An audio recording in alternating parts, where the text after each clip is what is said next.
चाहिए कभी कभी, ठीक है, क्योंकि पूरा समय लेके आंकड़ों के अंदर लेते हैं। अध्यक्ष महोदय, पिछली बार मैंने कहा था आंकड़े बहुत जरूरी है।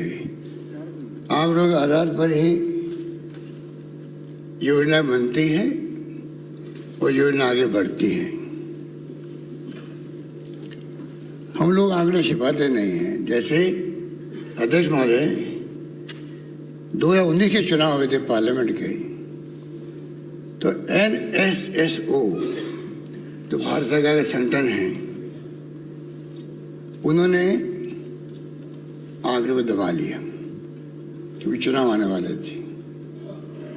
उनकी पोल खुल रही थी कि बेरोजगारी बहुत भयंकर रूप से फैल चुकी है देश के अंदर।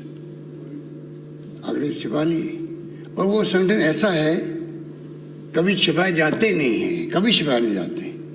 मैंने देखा वो 20-25 अखबारों के संपादकीय में मुझे आलोचना हुई कि ऐसा कभी आज तक हुआ नहीं। आंकड़ों के आधार पर ही तो भारत सरकार खुद भी, विभिन्न विभाग उनके आगे के प्लान बनाएंगे और उनके आधार पर प्लान बनते हैं और ये आंकड़े छिपा दी। जैसे चुनाव हुए, मोदी चुनाव जीते और आंकड़े पकड़ कर दिए गए। हम उन लोगों में नहीं हैं अध्यक्ष महोदय। आंकड़ों के आधार पर बजट बनते हैं। बजट बनाने वाले आपके वक्त में, हमारे वक्त में वही लोग होते हैं। हम लोग उनको समय समय पर गाइड करते हैं। जो सरकार की इच्छा शक्ति होती है, जो सोच होती है, उसको हम लोग प्रकट करते हैं। उसके आधार पर बजट प्रिपेयर होते हैं। अब आप अगर पूरा भाषण आंकड़ों में दोगे तो कैसे काम चलेगा?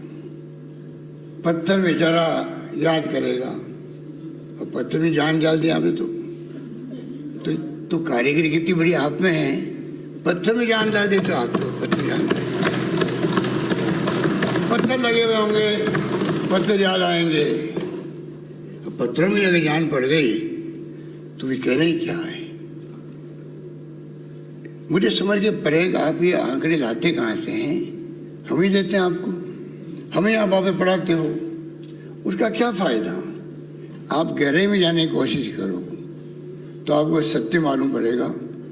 आपके शासन के वक्त में भी, हमारे शासन के वक्त में भी तुलना करेंगे तो आप पाएंगे कि चाहे रेवेन्यू रिसिप्ट हो, रेवेन्यू डेफिसिट हो, फिजिकल डेफिसिट हो, 8 दिन का फर्क है। बल्कि आप ये पाएंगे जब जब हमारी गवर्नमेंट आई है 9 से 13, आप कंपेयर कर लीजिए भारत सरकार से, फिजिकल डेफिसिट हमसे बुरा उनका है, ज़्यादा है। कर्जे कई गुना ज़्यादा उनके हैं प्रतिशत के अंदर। फिर आपकी गवर्नमेंट आती है, उल्टा होता है। हमारी गवर्नमेंट वापस आई है, सीधा होने लग गया। ये आंकड़े हैं, ये भी आंकड़े हैं। इसलिए अध्यक्ष महोदय, मैं ज़्यादा आंकड़ों का जवाब देने लगूंगा तो फिर 2-3 घंटे लग जाएंगे। मैं आपको कुछ बातें बताऊंगा। मैं उम्मीद करता हूँ कि नेता प्रतिपक्ष बहुत समझदार लगती है, पुराने हैं, अनुभवी हैं, लंबे समय तक राजनीतिक जीवन है, वो थोड़े भी समझ जाएंगे। ज़्यादा लंबा समझाने की आवश्यकता नहीं होगी। ये तो आपको मैंने कहा पहले भी, अभी कम समय में ही बजट पास, तो अध्यक्ष महोदय आज हम पास करेंगे, पर हमने प्रशासनिक स्वीकृति है। जो वादे हमने किए बजट के अंदर 100% स्वीकृति हमने निकाल दी। हमने 100।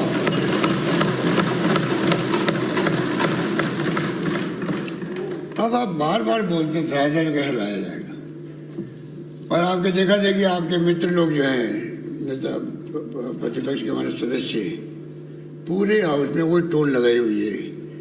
बजट का क्या होगा, पैसा कहाँ जाएगा, लागू कैसे होगा, ड्राइवर कैसे आएगा। अभी बार ही बोल रहे थे, और ये जानबूझ के बोल रहे हैं। हमें मालूम है, हमें मालूम है कि आपकी पार्टी की तो इसमें मास्टरी है देश के अंदर मार्केटिंग करने की। काम कम करो, मार्केटिंग ज़्यादा करो। हम लोग काम शानदार करते हैं, मार्केटिंग नहीं करते हैं, क्यों? हमारा तो कल्चर ऐसे ही है शुरू से ही, काम करते रहो काम करते रहो काम। इसीलिए देश को हम यहाँ तक लेके आए हैं। 70 साल में जो देश आया है यहाँ तक, इसीलिए आया है, हम मार्केट में नहीं लगे रहे, हम काम में लगे रहे।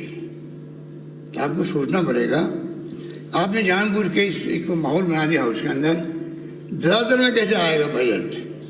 उसके कारण क्या हुआ, जो बजट की मूल भावनाएं थी, शानदार बजट था। अभी कैलाश मेघवाल जी खुद बता रहे थे कि पूरी तारीफ हो रही प्रदेश के अंदर, देश के अंदर। वो जो है वो कैसे भटके उससे, और कैसे खाली आंकड़ों खेल में फंस जाए, बजट लागू नहीं होगा, ग्रेजुअल नहीं है, उसी में अटक के रह जाए। ये आपकी चाल थी, उस चाल में आप लोग पूरी बहस कर रहे हो। अभी तक मैं ये समझ पा रहा हूँ, और इससे कोई फायदा नहीं है आपको, उससे कोई फायदा भी नहीं है। मैं आपको कहना चाहूँगा, आप कह रहे हो 2021-22 में जो आ रही है, आप सुनना अध्यक्ष महोदय, 1,90,431 करोड़ के विरुद्ध फरवरी तक लगभग 1,60,000 करोड़ रुपए राजस्व, अर्थात 84.46% राजस्व प्राप्त हो चुका है। कैसे आएंगे, कहाँ आएंगे? आ चुका है। और मार्च महीने तो इम्पोर्टेंट होता है, देखना है, आपको तो मालूम ही है कि मार्च महीने में जो है ज़्यादा प्राप्ति होती है, तो उसको 16% प्राप्तियों का, क्या आपका कार्यकाल था 18-19, उसमें 16% थी, 16.36, 19-20 के अंदर 12.67 और 20-21 के अंदर 19.42। मार्च का औसत हो गया करीब 16.15। इसको आधार बना के हम लोग चल रहे हैं। ये पहले के आंकड़े हैं, और इसलिए हमें पूरा विश्वास है कि जो हमने कहा है वो हम करके दिखाएंगे। और आरी के जो रखे हमने, इसीलिए जानबूझ करके इसी आधार पर रखें, आपको कोई शंका नहीं होनी चाहिए। आपको सुखद आश्चर्य भी होगा, जो मैंने अभी बताया, कि इस प्रकार से जब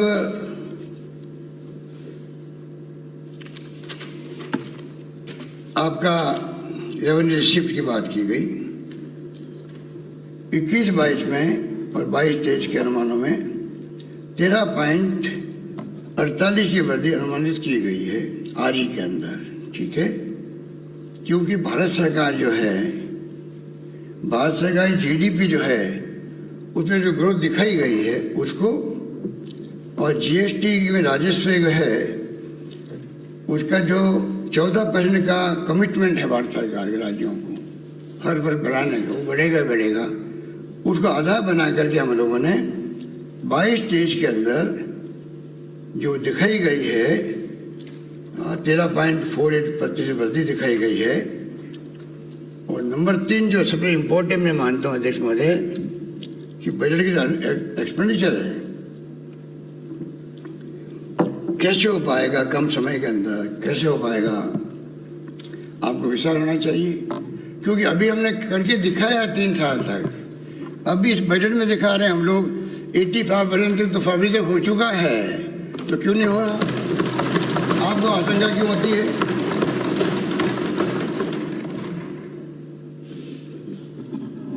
ये जो संशोधित अनुमान है आरई के लिए, इसमें 3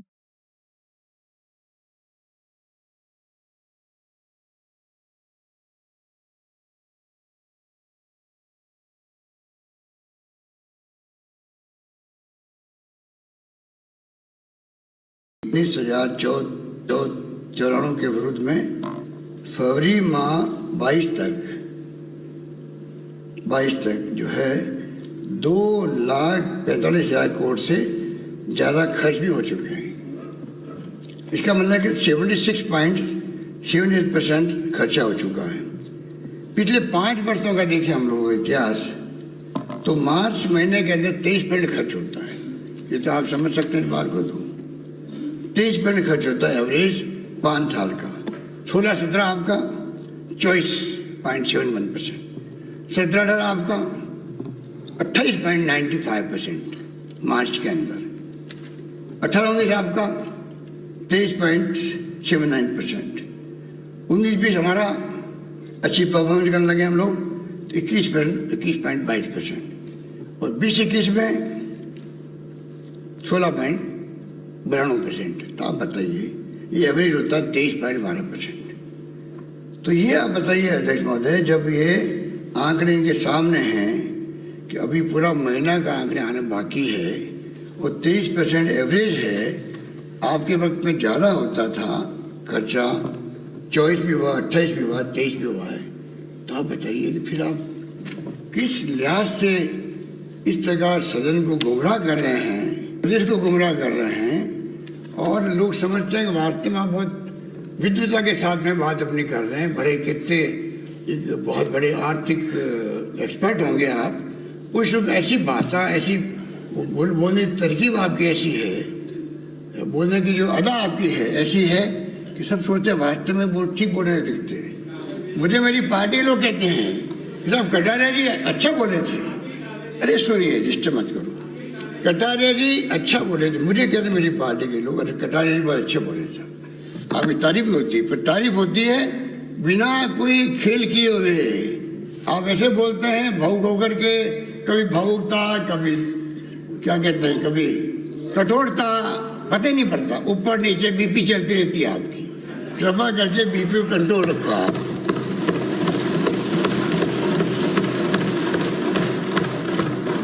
आपके स्वास्थ्य के लिए जरूरी है बीपी कंट्रोल रहे आपकी, वरना आपके घर वाले मुझे उड़वा देंगे, आप इनका ध्यान नहीं रखते हो। अब सदन का नेता हूँ तो नेचर इतना अधिकार तो बनता है आपके फैमिली वालों का मुझ पे। तो कृपा करके आप ध्यान रखिएगा बोलते वक्त में क्या बोल रहे हैं। अब मैं आपको कहना चाहूंगा, बड़ा इंटरेस्टिंग बात आप बोल रहे थे ना, करें क्या अध्यक्ष महोदय, रेवेन्यू डेफिसिट आरो बढ़ेगा बढ़ेगा बढ़ेगा बढ़ेगा। अरे बढ़ेगा कैसे बढ़ेगा? ये आप दावे के साथ मैं कहता हूं, आप दावे कैसे कर सकते हो? दावा कैसे कर सकते हो? हर बात भी दावा कर सकते हो आप, कैसे कर सकते हो?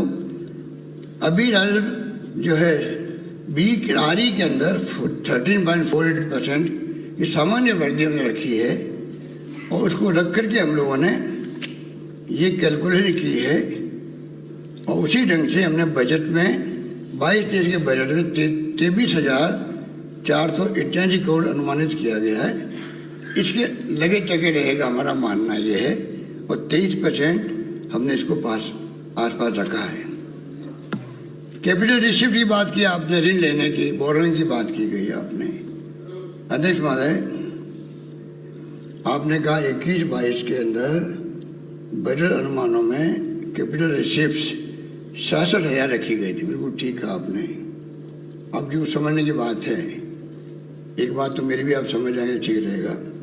जो संशोधित अनुमानों में 1,29,666 कैसे कर दी गई, और 22-23 के बजट एस्टीमेट में आपने 1,31,324 करोड़ कर दी, अनुमानित कर दी। ये कैसे कर दिया? कुछ जादू है क्या? आप बोल रहे थे, पता नहीं कहाँ का जादू का काम लिया। अब मैं कहना चाहूँगा आपको, एक बात दिमाग में रखें, आप अगर गैरेज जाते डॉक्यूमेंट्स में और फिर आके आप बोलते तो मेरे ख्याल से ये नौबत नहीं आती। सामान्य वर्दी के साथ ही 2 छूट दी गई है आरबीआई ने। 2018 जब आपकी शासन सरकार थी, तब आरबीआई ने जो मीटिंग बुलाई, उसमें भारत सरकार के प्रतिनिधि होते हैं, उन्होंने कहा कि राज्य सरकार को चाहिए कि वो वेज एंड मीन्स को काम ले, जिसमें 3 महीने के लिए कर्जा मिलता है, ब्याज 2-3% होता है, 1-2% मुश्किल से होता है। एक तो ज़्यादा वेज एंड मीन्स, एक होता है स्पेशल ड्रॉइंग फैसिलिटीज देते हैं 1 महीने के लिए।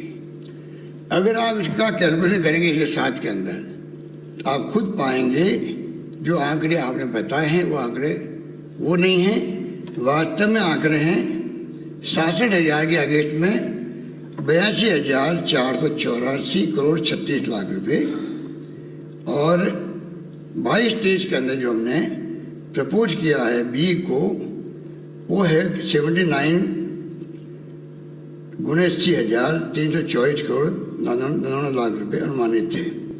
अब आप बताइए, असली तो ये है, अगर हम इसको शामिल करते हैं तो आपको लगता बड़ा लगता है, अगर हम मैनेजमेंट करते हैं, ये वित्तीय प्रबंधन की बात है, शानदार वित्तीय प्रबंधन की बात है, बजाय हम कर्जा लें बड़ा, लॉन्ग टर्म कर्जा ले रहे हैं, एक तो नुकसान, लॉन्ग टर्म कर्जा हो गया, नंबर 2 उसका ब्याज दो, और नंबर 3 अगर आप ये इसका उपयोग करो दोनों सुविधाओं का जो आरबीआई ने कहा है, तो उसके कारण से आपको एक तो इंटरेस्ट रेट बहुत कम लगेगी, वो हम लोग वित्तीय प्रबंधन कर रहे हैं शानदार, उस कारण आपको लगते बड़े फिगर लगते बड़े हुए, जब वो असलियत में है नहीं, असलियत दूसरी बात है, और उसी रूप में हम लोग अपने डॉक्यूमेंट को बनाए हुए हैं। ये मैं निवेदन करना चाहूँगा, इसका उपयोग करके हम लोगों ने जिस प्रकार से संशोधित बजट पेश किए हैं और जिस प्रकार से हमने बी की लागू की है 22-23 के लिए, उसमें असली चीज़ मैंने आपको बता दी, आप जाके घर जाके देखिएगा कि मेरी बात में सच्चाई है या नहीं है, ये निवेदन करना चाहता हूँ। अध्यक्ष महोदय, ऋण लेकर 21% ऋणों को पुनर्भुगतान कैसे करेंगे? आप ठीक कह रहे हैं, अभी तक कभी हुआ ही नहीं, आज तक आपने भी बात कही, होता भी नहीं है। इसमें वही बात आती है जो मैंने पहले कहा आपको, वेरियस मीन्स और स्पेशल ड्राइविंग फैसिलिटीज, ये जब आप मिलाते हैं तो आपको फिगर बड़े लगते हैं, वरना 21% नहीं है। मैं कहना चाहूँगा बड़े विनम्र शब्दों के अंदर कि आप जिस रूप में अपनी बात कहते हैं, पर मैं निवेदन करूँगा कि आप कृपा करके पूरी गहराई में जाके स्टडी करने के बाद में अगर आप कहेंगे तो ज़्यादा उचित रहेगा। वो 21% की बजाय सिर्फ 7% ही है जो आपको लगता है 21% कैसे भुगतान करेगी सरकार, वो नौबत तो नहीं आएगी, 7% ही उसके अंदर है। अध्यक्ष महोदय, वित्तीय प्रबंधन शानदार हो रहा राजस्थान के अंदर, ये तीनों बजट हमने पेश किए और उनको लागू भी किया।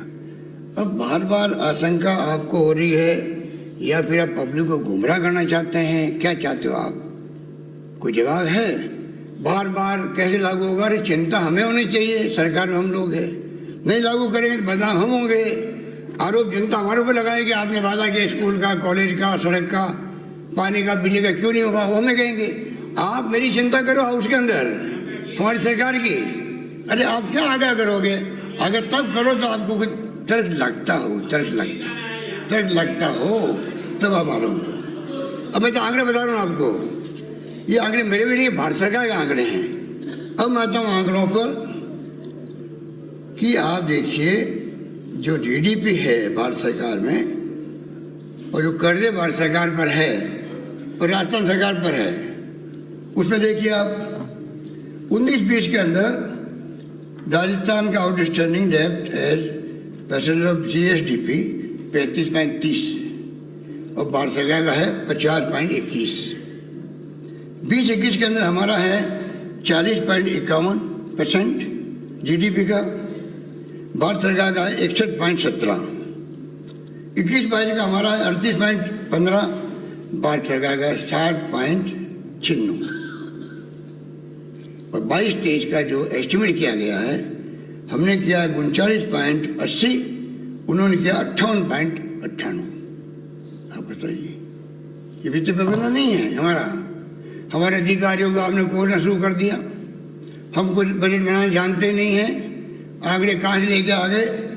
अरे आंकड़े कैसे लेके आ गए? मैंने तो अध्यक्ष महोदय आपको तो कम से कम कोट करना चाहिए था कि हमने 100 तो स्वीकृति जारी कर दी। नंबर 1, मैंने सचिवालय में chief secretary, additional chief secretary, principal secretary meeting बुला ली मैंने, आपकी चिंता को देखते हुए बुलाई मैंने। वो मोटा बार बार चिंता कर रहे हैं, भाई तो ध्यान रखो टाइमली पूरा करना है बजट को।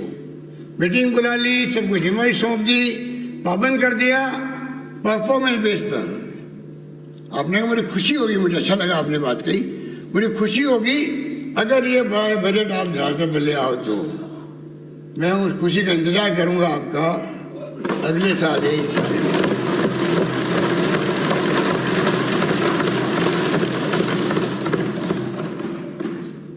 अब अध्यक्ष महोदय, हमारा रेवेन्यू में आ रही है जो हमारे एस्टिमेट थे उसके अकॉर्डिंग टू रिवाइज हो, चाहे वो बेड एस्टिमेट हो, और खर्चा भी हो रहा है। और जब खर्चा हो रहा है तो आप सोच सकते हो कि काम भी हो रहा है, तो पैसा कहाँ जाएगा। अध्यक्ष महोदय, इस प्रकार से मैं यही कहना चाहूँगा, एक और पॉइंट बताना चाहूँगा आपको। अभी पिछले आंकड़े थे वो थे कर्जे के, स्टेट गवर्नमेंट और भारत सरकार के। अब मैं बताऊंगा फिस्कल डेफिसिट में कितना बड़ा फर्क है। उसमें आपकी भी पोल खुल जाएगी, आपकी मतलब आपकी सरकार की भी। 9-10 के अंदर जब हमारी गवर्नमेंट आई थी तो फिस्कल डेफिसिट हमने 3.87 और भारत सरकार का हो सकता है 6.4%। 10-11 के अंदर 1.22, भारत सरकार का था 4.9%। 11-12 में 0.83 फिस्कल डेफिसिट, भारत सरकार का था 5.7। 12-13 में हमारी गवर्नमेंट थी 1.73 और भारत सरकार का था 4.8% फिस्कल डेफिसिट।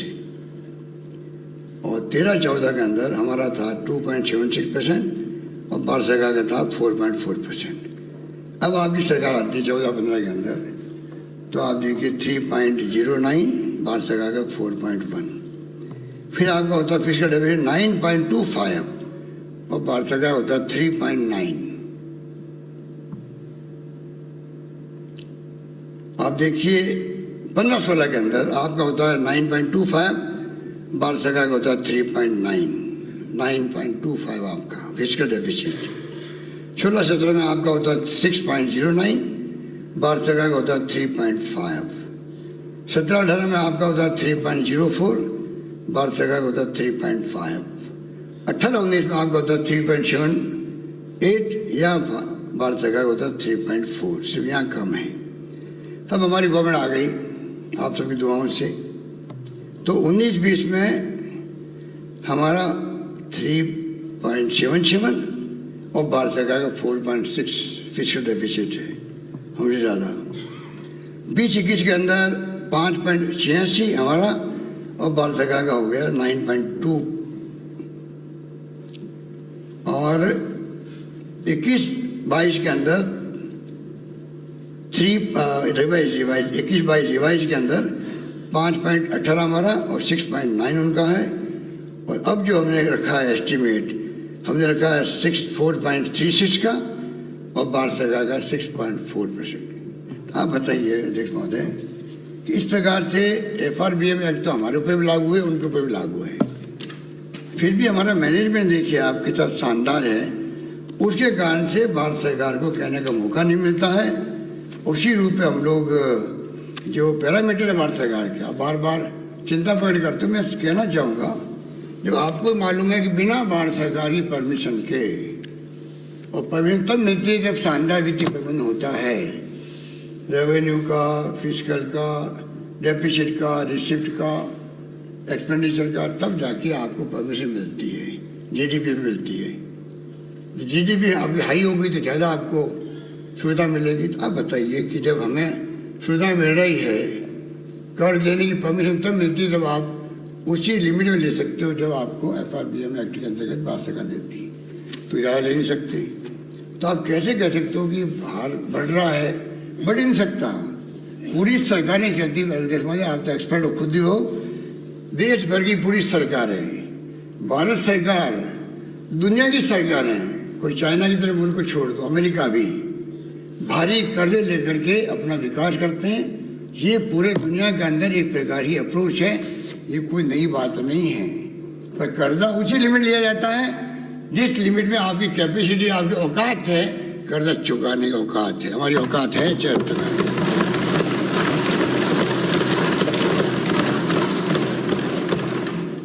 अध्यक्ष महोदय, बजट साइज जो है हमारी, उसकी तुलना में 8.2% और बी में हमने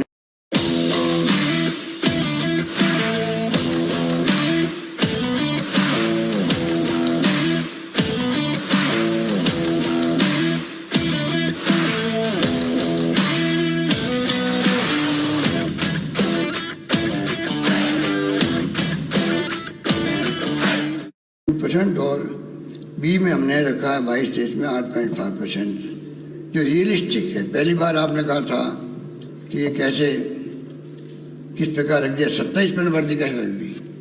27 नहीं रखी गई है, हमने जो है 8.2% रखी है, और वो भी इसलिए रखी है कि जो आपका ये 21-22 में जो आ रही है, उसमें परसेंटेज जो है बिना वेरिएंट मीन्स के, उसके हिसाब से 8.43 आती है, 22 देश के अंदर 8.20 आती है, उसके हिसाब से हमने रखा है।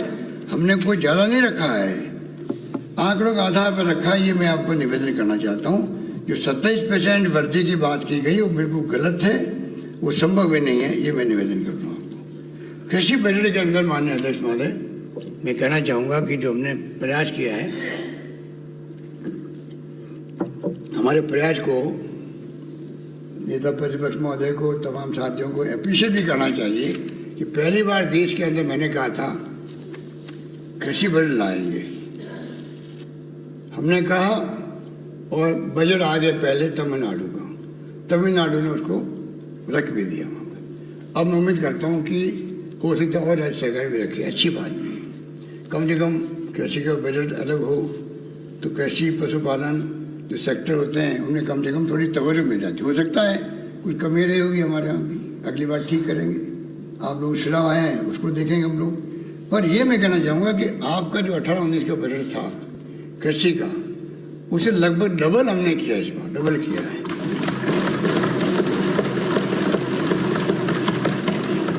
आपका 23,790 था, हमने 46,145 किया है।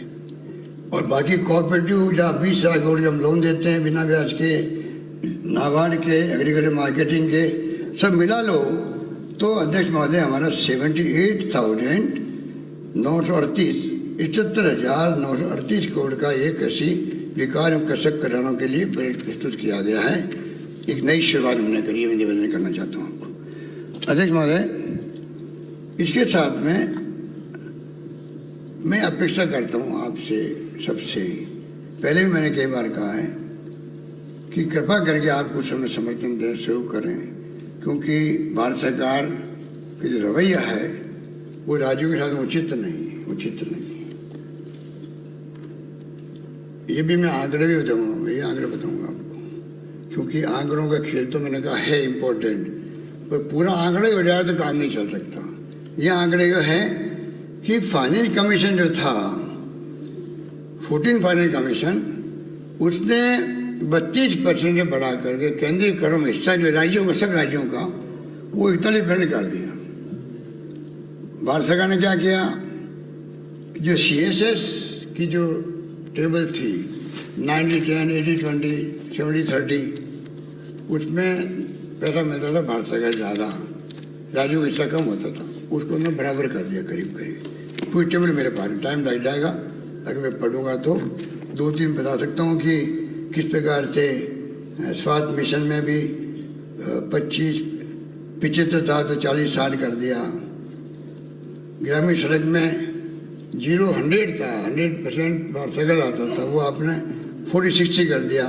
पूरी टेबल मेरे पास में, तो सारा CSS का जो केंद्र का अंश था उसको कमी कर दी और राज्य को बढ़ा दी। तो आप बताइए, जो हमें 14 फाइनेंस कमीशन से 32% से 41% में लाए, वो भारत में देश के सब राज्यों में केंद्रीय करों को हिस्सा देने का, और ये संविधान के अंतर्गत होता है, संविधान के अंतर्गत बनता है फाइनेंस कमीशन, उसकी रिकमेंडेशन माननी पड़ती है, नहीं मानी गई, नंबर 1। नंबर 2, अध्यक्ष महोदय, वो मैंने पहले भी निवेदन किया था, मेरे ख्याल से आप सब उस दिन बाइकआउट किए हुए थे, दुर्भाग्य से मेरी बात आप तक नहीं पहुंची होगी कि पेट्रोल डीजल के अंदर जो है 4 तरह की एक्साइज हो गई है। Basic excise, additional excise, special excise और सेस नया लगा दिया अभी, कोई बात नहीं। अध्यक्ष महोदय, मैं निवेदन करना चाहूँगा आपके माननीय सदस्यों को, बेसिक एक्साइज ड्यूटी जो है उस पर हिस्सा मिलता है राज्यों को, पूरे देश के अंदर राज्यों को। उसको तो आपने 100 से ले आए 5 पर, और एडिशनल एक्साइज ड्यूटी है उसको लिए आप 5 से ले आए 100 पर। वही बात की आपने एडिशनल स्पेशल एक्साइज ड्यूटी पे, और सेस नया लगा दें, तो जो पैसा मिलता था राज्यों को वो नहीं मिल पाएगा। फिर भी आपको मालूम है कि अपन ने पहले हमने 2% कम किया था, जब देश में किसी ने नहीं किया था, हमने किया था।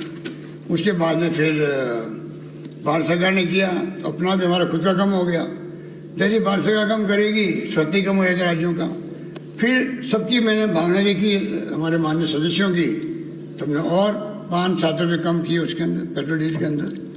तो इस प्रकार हम तो कर रहे हैं, पर ये भारत सरकार रवैया उचित नहीं है कि जो डिविजन पूल था राज्यों को बंटवारा करने वाला एक्साइज बेसिक, उसको उन्होंने नहीं के बराबर कर दिया। ये उनका रवैया उचित नहीं। नंबर 3,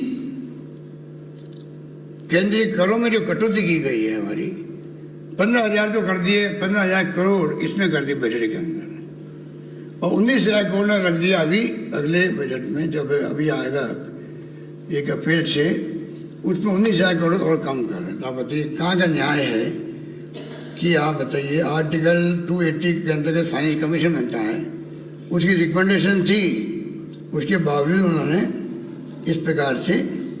आज अगर आपको जान के दुख होगा सदन के माननीय सदस्यों को कि 22-23 के अंदर केंद्रीय संग्रहण हो रहा 27,58,000 करोड़, राजस्थान को हिस्सा मिलना चाहिए था 68,000 करोड़ का, और मिलेगा 49,000 करोड़ का। आप कह रहे हो भारत सरकार खूब दे रही, अन्न दे रही है, पानी दे रही है। अरे वो तो उनकी ड्यूटी है, जो दे रही है वो तो सबको दे रही है ना। अगर राजस्थान को अलग दिया हो, आपके कारण दिया हो, मेरे कारण दिया हो, तो आप मुझे बताइए उसके लिए। आप जो बात कहते हो वो वहाँ से पूरे देश के लिए लागू होती है, तो आप क्यों लोगों को भ्रमित करते हैं? हम कोई उनके केंद्र सरकार के खिलाफ है क्या? केंद्र सरकार कोई विदेशियों की है क्या? पर क्या हमारा हक नहीं है हम सच्चाई बताएं उनको? दबाव बनाना हमारे साथ देते नहीं हो, चाहे ERCP हो, चाहे केंद्रीय करों में कर्जा ये हमारा हिस्सा कम कर रहे हो, आप बोलते नहीं हो। 25 MP जीता दे जनता ने आपको, तब भी नहीं बोलते आप, कर भी नहीं करते आप। चलो हमारे साथ हम सब चलेंगे, कम से कम ERCP को तो करवा दो। राष्ट्रीय योजना मंत्री भी राजस्थान के ही हैं, पता नहीं मोदी जी से और अमित शाह जी से ऐसा भय बैठ गया आप लोगों को, पूरी पार्टी लोगों को। उनके पास जाने की हिम्मत ही नहीं हो रही है बीजेपी के नेताओं की, बड़े बड़े नेताओं की। बाकी तो मार्गदर्शक मंडल बन के अलग बात है, बाकी नेताओं की भी हिम्मत नहीं है अपॉइंटमेंट लेके उनसे मिल ले और 2 टूक बात कर ले। ये स्थिति है। ऐसा पहले कभी हुआ था क्या? ये स्थिति है। तो मैं निवेदन करना चाहूँगा, ये हालात जो बने उससे नुकसान हम लोगों को। कहाँ तो 68,000, कहाँ 49 मिलेंगे हम खाली। तो कृपया करके आप हमारा साथ दीजिए, और सेंट्रल फाइनेंस कमीशन की रिकमेंडेशन है उसको आप लागू करवाने के लिए आगे आइए। मैं आपको निवेदन करना चाहूँगा, क्योंकि हमें 6.026% मिलना चाहिए पैसा, हमारा हिस्सा बनता है 41 में, और दे रहे हमें खाली 49,000 दे रहे हैं, 19,000 हमारे काट रहे हैं, कोई तुक नहीं है। अध्यक्ष महोदय, ये जो आजकल नई अप्रोच रखी है भारत सरकार ने, जिसमें क्या किया है, जितनी CSS योजनाएं हैं वो और अन्य योजनाओं का पैसा जो है, जैसे JJM है, ये पैसा पहले समेकित फंड, समेकित निधि में होता था पहले पैसा। आप तो लंबे लंबे मंत्री भी रहे हैं, आप लोग भी रहे हैं, तो कम से कम कॉन्सोलिडेटेड फंड में होता है, तो आप उसको यूज कर सकते हो। टाइम पे पेमेंट करना है काम के बदले, या कोई खर्च करना है स्कीम के पेटे, आपने क्या किया, स्टेट नोडल बैंक अकाउंट खोलो, अलग से खोलो, उसमें पैसा ट्रांसफर करो, जितने पीडी अकाउंट का पैसा है उसमें ट्रांसफर करो, कमा लें। और जेजेएम का पैसा भी बैंक का अकाउंट खोल के उसमें डालो। अरे स्टेट गवर्नमेंट का समेकित निधि फंड बना होता है, वो यूज कर सकते हैं, वापस डाल सकते हैं उसके अंदर। बस तमाम CHS की योजना हो और चाहे वन योजना हो, सब पैसा उसके अंदर जा रहा है। तो इसमें क्या है, नुकसान क्या है, एक तो पैसा आइडियल पड़ा रहेगा वहाँ पर बैंकों के अंदर, कोई फायदा नहीं उसका। लिक्विडिटी होती है सरकार की, वो खत्म हो गई, और पेमेंट टाइम पे नहीं हो पाएंगे, और ब्याज अलग देना पड़ेगा। जब आपने वहाँ जमा करवा दिया HNE के स्टेट नोडल बैंक अकाउंट के अंदर, बैंक के अकाउंट में, तो हमें फिर उधार लेना पड़ेगा लॉन्ग टर्म, उसका अलग ब्याज भरो। तो नुकसान ही नुकसान है। फिर भी हम रिक्वेस्ट कर रहे हैं भारत सरकार से, भारत सरकार हमारी बात को मानने के लिए तैयार नहीं हो रही है। चाहे वो नरेगा हो, प्रधानमंत्री आवास योजना, प्रधानमंत्री शहरी आवास, समग्र शिक्षा विभाग, जल जीवन मिशन, स्वच्छ भारत मिशन, सबका पैसा बैंकों में जमा कराओ। तो इतना अविश्वास भारत सरकार का राज्यों में क्यों है, ये मैं पूछना चाहता हूँ नेता प्रतिनिधि महोदय, ये मैं निवेदन करना चाहता हूँ। कोई जवाब है आपके पास में? किसी के पास नहीं है। क्योंकि तरीका क्या है, आप बैंकों में क्यों जमा करवा रहे हो भाई, समझ के पड़े। अध्यक्ष महोदय,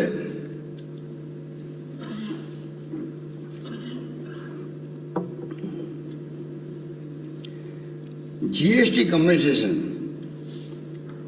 अध्यक्ष महोदय, उसके अंदर GST पहला टाइम में मिलता नहीं है, के बाद देरी हो जाती है। हमारी मांग है GST को आप 5 साल और बढ़ाओ, क्योंकि वो उन्होंने जो है GST के अंतर्गत पैसा टाइम पे मिल नहीं रहा हमें, और कम भी कर रहे उसको। हमारी मांग ये है कि जब सेस लगा दिया आपने देश के अंदर, तो हमारी मांग क्यों नहीं मान रहे हैं? अगर आप 5 साल बढ़ाएंगे, क्योंकि नए नए एक्ट बना है, नए एक्ट के अंदर राज्य सरकार की तमाम कर वसूली खत्म हो गई है, उसके अंदर अगर ये समाप्त हो जाएगा 22 के अंदर, तो हमें तकलीफ होगी, राज्यों के काम कैसे चलेगा, फाइनेंशियल मैनेजमेंट नहीं हो पाएगा। इसलिए मैं निवेदन करूंगा कि इसमें भी आप विचार करें, कम से कम एक ओपिनियन बनाने में आपकी बहुत बड़ी भागीदारी हो सकती है, विपक्ष की भी, कि भाई राजस्थानी जनता क्या सोचती है, राजस्थानी सरकार क्या सोचती है। ये फीडबैक जाता है हाईकमांड के पास में, आपके हाईकमांड के पास में, तो नहीं करते असर पड़ता है। मुझे लगता है कैलाश में एक बार हिम्मत करे तो करे, बाकी तो किसी की हिम्मत लगती नहीं मुझे दिल्ली जाके बात करने की। इस प्रकार से, और भारत सरकार कोई कमी भी नहीं होगी, सेस लगा दिया है अध्यक्ष महोदय, उनको कोई कमी नहीं आने वाली है, उनको कोई भी रेवेन्यू की कमी नहीं होने वाली, क्योंकि सेस लग चुका है। खाली एक 5 साल बढ़ा देंगे तो राज्यों का भला हो जाएगा। अध्यक्ष महोदय, ईस्टर्न कैनाल और ये राष्ट्रीय कैनाल प्रोजेक्ट आपका है, वसुंधरा जी के वक्त का है। क्या वसुंधरा जी से आपकी इतनी बड़ी नाराजगी हो गई क्या आप मतलब उस प्रोजेक्ट को भी आगे बढ़ाने के लिए आप मदद नहीं कर रहे हो? इतनी बड़ी नाराजगी है क्या आपकी? छोटी बड़ी नाराजगी तो राठौड़ साहब जब आप सरकार में थे तब भी थी, मुझे मालूम है, कोई नई बात नहीं है। ये नाराजगी कहाँ है? और इनकी नाराजगी थी नहीं। कटारिया साहब तो बड़े अच्छे संबंध थे उनके, तो अब नेता ये हैं, तो क्या कारण है कि आप बोल नहीं रहे हो? प्रधानमंत्री जयपुर आके बोलते हैं, अजमेर में बोलते हैं राष्ट्रीय दर्जा देने की बात करेंगे, और 16 योजना चल रही देश के अंदर, पूरा पैरा भारत सरकार दे रही। अभी यूपी चुनाव आए, कैन बेतवा योजना लागू कर दी मध्य प्रदेश यूपी की। तो इतना हमारे साथ अन्याय क्यों कर रहे हो? और आपका केंद्रीय मंत्री भी राजस्थान का है। अब पता नहीं भावी उम्मीदवार वो है, वसुंधरा जी है, हमारे नेता कटारिया साहब जैसे भले आदमी हैं, राठौड़ साहब है, मेघवाल साहब है, या वो आज आए नहीं आपके, पूनिया साहब है, और कोई साहब है क्या? हाँ, ओम बिरला जी है, ओम माथुर जी है, और वो अजमेर के हमारे विधानसभा के मेंबर अजमेर देवनानी साहब हैं, और सरदार साहब भी हो सकते हैं। आप बताओ कि भाई मैं किनको कहूँ? एक देता हो तो मैं बात जाके करूँ, मैं खुद मैं जाके मिल लूँ, उनको पटा लूँ मैं किसी ढंग से, भाई साथ चलो साथ चलो। तेरह जिले अध्यक्ष महोदय, 13 जिलों का मामला है ये, वो सिंचाई का पानी का मामला है, और हम दम लगा देंगे सब लोग मिलकर के, सब मिलकर दिल्ली जाना, में दिल्ली जाएंगे हम लोग, जाना पड़ेगा तो वहाँ भी जाएंगे, प्रधानमंत्री दबाव डालेंगे कि आप कृपा करके राष्ट्रीय योजना घोषित करो, वरना आप लोग 13 जिलों में साफ हो जाएंगे अगले चुनाव के अंदर। देखना, ध्यान रखना आप लोग, वादा करने के बाद नहीं कर रहे आप लोग। अब बताइए, सीकर झुंझुनू है, यमुना का पानी आना है, केंद्र को कोई मतलब ही नहीं है। अरे झुंझुनू सीकर कुमार हमारी योजना तभी लागू होगी, तभी वहाँ पानी आ पाएगा पूरा, वरना इंदिरा गांधी के साथ थोड़ा बहुत लेते रहो भले ही, कैसे काम चलेगा बताओ? कोई मतलब नहीं आप लोगों को। 25 लोग बैठो जीत करके दिल्ली के अंदर। अरे आप कटारिया साहब, आपकी तो मान सम्मान पार्टी के अंदर भी है, आप तो RSS कहते कि भी व्यक्तित्व के धनी हो, आपकी बात को कौन डाल सकता है? आप कहने हिम्मत ही नहीं करते हो। आप जाके बैठ जाओ प्राइम मिनिस्टर, ऐसी क्या बात है? वो क्या बिगाड़ लेंगे आपका?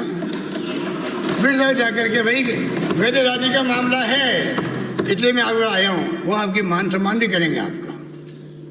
अगर आपका भय घुस गया अंदर, भय को निकालो, घुस जाओ वहाँ जाकर के, टाइम मामले ला करके।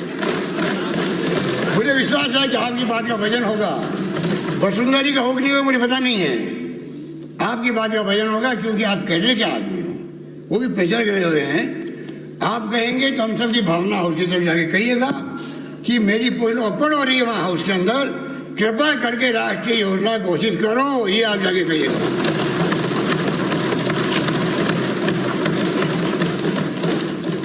अध्यक्ष महोदय, NK सिंह साहब जो थे, जो फाइनेंस कमीशन चेयरमैन थे राजस्थान में, उनके ससुराल है जोधपुर के अंदर, उन्होंने जो है खुद ने इंटरेस्ट लिया as a finance commission chairman, और अध्यक्ष महोदय 10 रिकमेंडेशन स्पेशल करी राजस्थान के 10 रिकमेंडेशन। ये तो जोधपुर में एकीकृत जल प्रबंधन, जोधपुर शहर में एलिवेटेड रोड, राजस्थान लोक स्वास्थ्य अवरचना सुदृढ़ीकरण, चिकित्सा महाविद्यालय में केंद्रों के साथ विषाणु विज्ञान अवरचना का विकास, राजस्थान में डिजिटल विश्वविद्यालय, राजस्थान लोक कला प्रशिक्षण संस्थान जैसलमेर की स्थापना, कयासा अलवर में औद्योगिक उपनगर, प्रोजेक्ट इनिशिएटिव IIT चेन्नई के प्रोफेसर के बीच BS मूर्ति द्वारा पहल, निमराना औद्योगिक केंद्र परियोजना, पारंपरिक लोक कलाकारों और गायकों जैसे मंगनिया या कालबेलिया को सहायता, समाज में भेदभाव का सामना कर रही युवा सैनिकों की विधवाओं को पुनर्वास। अब 2,300 करोड़ रुपए का उन्होंने 10 प्रोजेक्ट दिए, सिफारिश कर दी, और सिफारिश किसने करी? फाइनेंस कमीशन ने करी, जिसकी मानना बाध्य होती है एक प्रकार से। आप बताइए, अब अगर आप पैरवी नहीं करोगे तो हमारी तो सुनने वाला कोई है नहीं, रोक दिया उन्होंने, सब रोक दिया, कोई नहीं दे रहे हम लोगों को।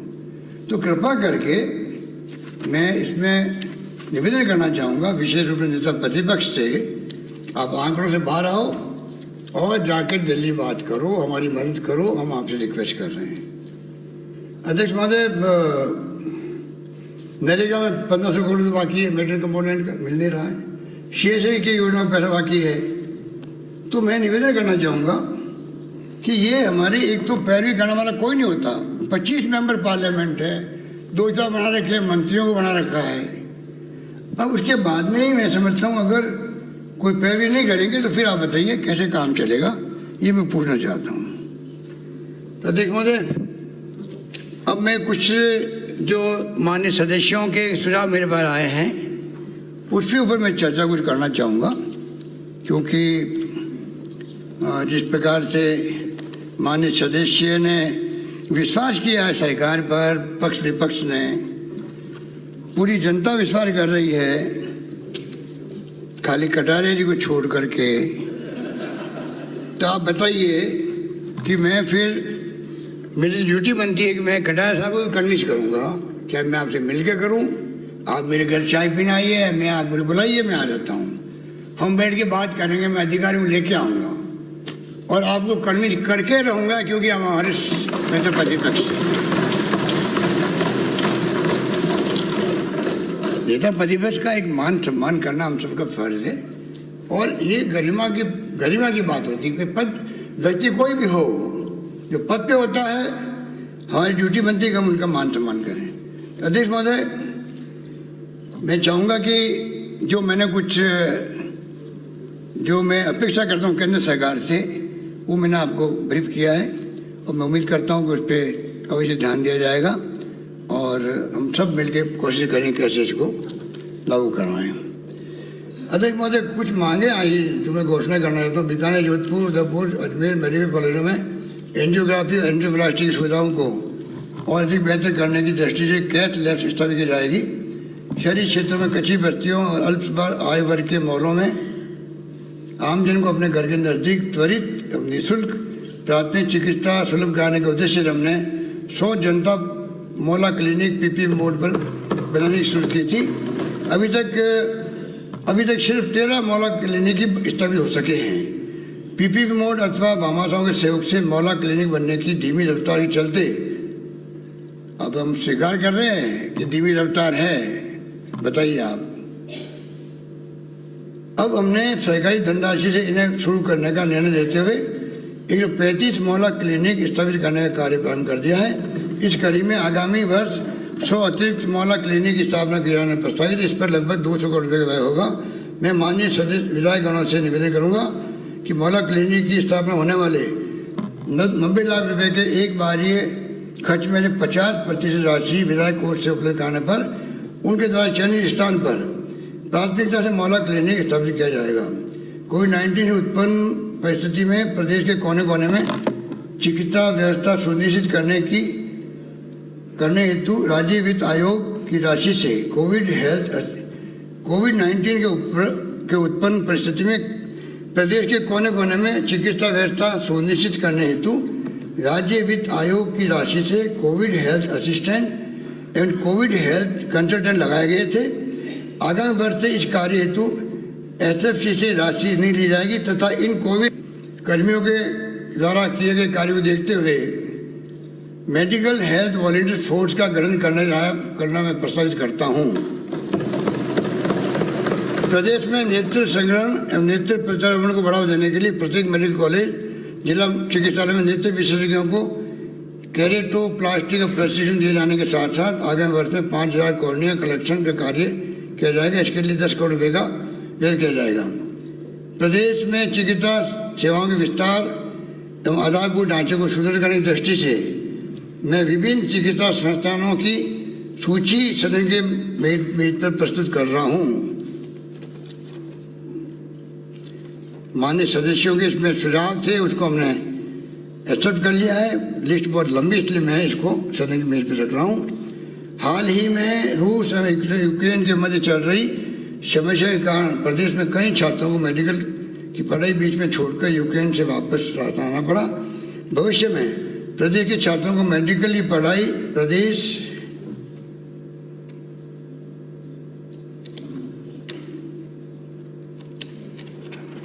में ही करने के अधिक अवसर प्राप्त हो सके, इस दृष्टि से निजी क्षेत्र में मेडिकल कॉलेज खोलने, वर्तमान मेडिकल कॉलेजों को विस्तार हेतु प्रोत्साहन देने के लिए नई नीति लाया जाना प्रस्तावित करता हूँ। प्रदेश में उपभोक्ताओं को गुणवत्तापूर्ण खाद्य सामग्री उपलब्ध हो सके, इसके लिए हमारे द्वारा शुद्ध के लिए युद्ध अभियान सतत रूप से चलाने के दृष्टिगत डायरेक्टरेट ऑफ फूड सेफ्टी स्थापित किया गया है। इस प्रकार आमजन को उचित रूप से दवाइयाँ प्राप्त हो सके, यह और अधिक संवेदनशील बिंदु है। अतः हम इसे भी सतत रूप से चलने वाले अभियान में जोड़ेंगे। इस कारण अब मैं फूड सेफ्टी निदेशालय एवं ड्रग कंट्रोल संगठन का आमेलन करते हुए और अधिक सुदृढ़ करने की दृष्टि से वरिष्ठ आईएएस अधिकारियों को कमिश्नर नियुक्त करते हुए food safety and drug control commissionerate स्थापित करने की घोषणा करता हूँ। प्राकृतिक योग एवं आयुर्वेद की गुणवत्तापूर्ण चिकित्सा उपलब्ध कराने की दृष्टि से अनुभवी सामाजिक संस्था के माध्यम से जिला स्तर की सोसाइटी के तत्वावधान में पायलट प्रोजेक्ट के बेसिस पर नाथद्वारा राजसमंद में मेडी टूरिज्म वेलनेस सेंटर स्थापित किया जाना प्रस्तावित है। मेरे पिछले कार्यकाल के वर्ष में 2010 में पीबीएम अस्पताल बीकानेर में भामाता के सहयोग से Haldiram Moolchand cardiovascular sciences centre बनाया गया था। अब मैं इसको जन सेवा के माध्यम से कार्डियोवैस्कुलर सेंटर ऑफ एक्सीलेंस के रूप में क्रमबद्ध किए जाने की घोषणा करता हूँ। मदन मोहन मालवीय राजकीय आयुर्वेद महाविद्यालय उदयपुर में 6 स्नातक यूजी विभागों के स्नातकोत्तर पीजी विभागों में क्रमबद्ध करते हुए 50 बेड क्षमता की वृद्धि की जाएगी। शिक्षा मेरे द्वारा बजट प्रस्तुत करते समय स्कूल शिक्षा के ढांचे को और अधिक सुदृढ़ करने की दृष्टि से विद्यालयों के क्रमोन्नयन संबंधी घोषणाओं की गई थी। इस क्रम में माननीय सदस्यगण से विद्यालयों में नए विषय खोलने तथा प्राथमिक विद्यालयों से उच्च प्राथमिक विद्यालयों से सीनियर सेकेंडरी क्रमोन्नत के प्रस्ताव अत्यधिक संख्या में प्राप्त हुए हैं। क्षेत्र में इस संबंध में आवश्यकता को ध्यान में रखते हुए आगामी वर्ष 500 राजकीय प्राथमिक विद्यालयों को उच्च प्राथमिक विद्यालय में तथा 250 उच्च प्राथमिक विद्यालयों को सीनियर सेकेंडरी स्कूलों में क्रमबद्ध करने की घोषणा करता हूँ। साथ ही 500 राजकीय विद्यालयों में नए विषय संख्या प्रारंभ करना भी प्रस्तुत करता हूँ। राइट टू एजुकेशन एक्ट के अंतर्गत निजी विद्यालयों में अध्ययनरत बालिकाओं की 12वीं तक पढ़ाई निरंतर जारी रहे, इसके लिए इंदिरा महिला शक्ति निधि से उनकी फीस का पुनर्वहन किए जाने की घोषणा करता हूँ। इससे प्रतिवर्ष 18,000 से अधिक बालिकाएं लाभान्वित होगी। इस हेतु 18 करोड़ रुपये का वार्षिक प्रावधान किया जाएगा। ऐसी किशोरी महिलाओं जो पारिवारिक अन्य कारणों से नियमित रूप से महाविद्यालय या विश्वविद्यालय नहीं जा पाती है, उन्हें डिस्टेंस एजुकेशन के माध्यम से उच्च शिक्षा से जोड़ने के लिए बालिका दूरस्थ शिक्षा योजना लागू करने की घोषणा करता हूँ। इसके अंतर्गत UG PG diploma certificate course आदि हेतु देय शुल्क का पुनर्वहन किया जाएगा। इस पर 15 करोड़ रुपये होंगे। प्रदेश के 254 विद्यालय जिनमें व्याख्याता के पद स्वीकृत हैं, उनमें स्वास्थ्य एवं शारीरिक शिक्षा विषय वैकल्पिक विषय के रूप में प्रारंभ किया जाएगा। आज के परिदृश्य में डिजिटल लर्निंग का महत्व बढ़ गया है। अल्प आयु वर्ग के विद्यार्थियों को इसका लाभ मिल सके, इस दृष्टि से विभिन्न विभागों का अधीन आवासीय शिक्षण संस्थानों एवं चयनित विद्यालयों में 9वीं से 12वीं की कक्षाओं के लिए ई लाइब्रेरी एवं अन्य आवश्यक सुविधाएं उपलब्ध कराने के लिए 50 करोड़ रुपये का प्रावधान प्रस्तावित है। प्रदेश में उच्च शिक्षा विस्तार हेतु मैं विभिन्न महाविद्यालयों की सूची सदन के पढ़ने में रखता हूँ, क्योंकि बहुत लंबी लिस्ट है पढ़ने के लिए।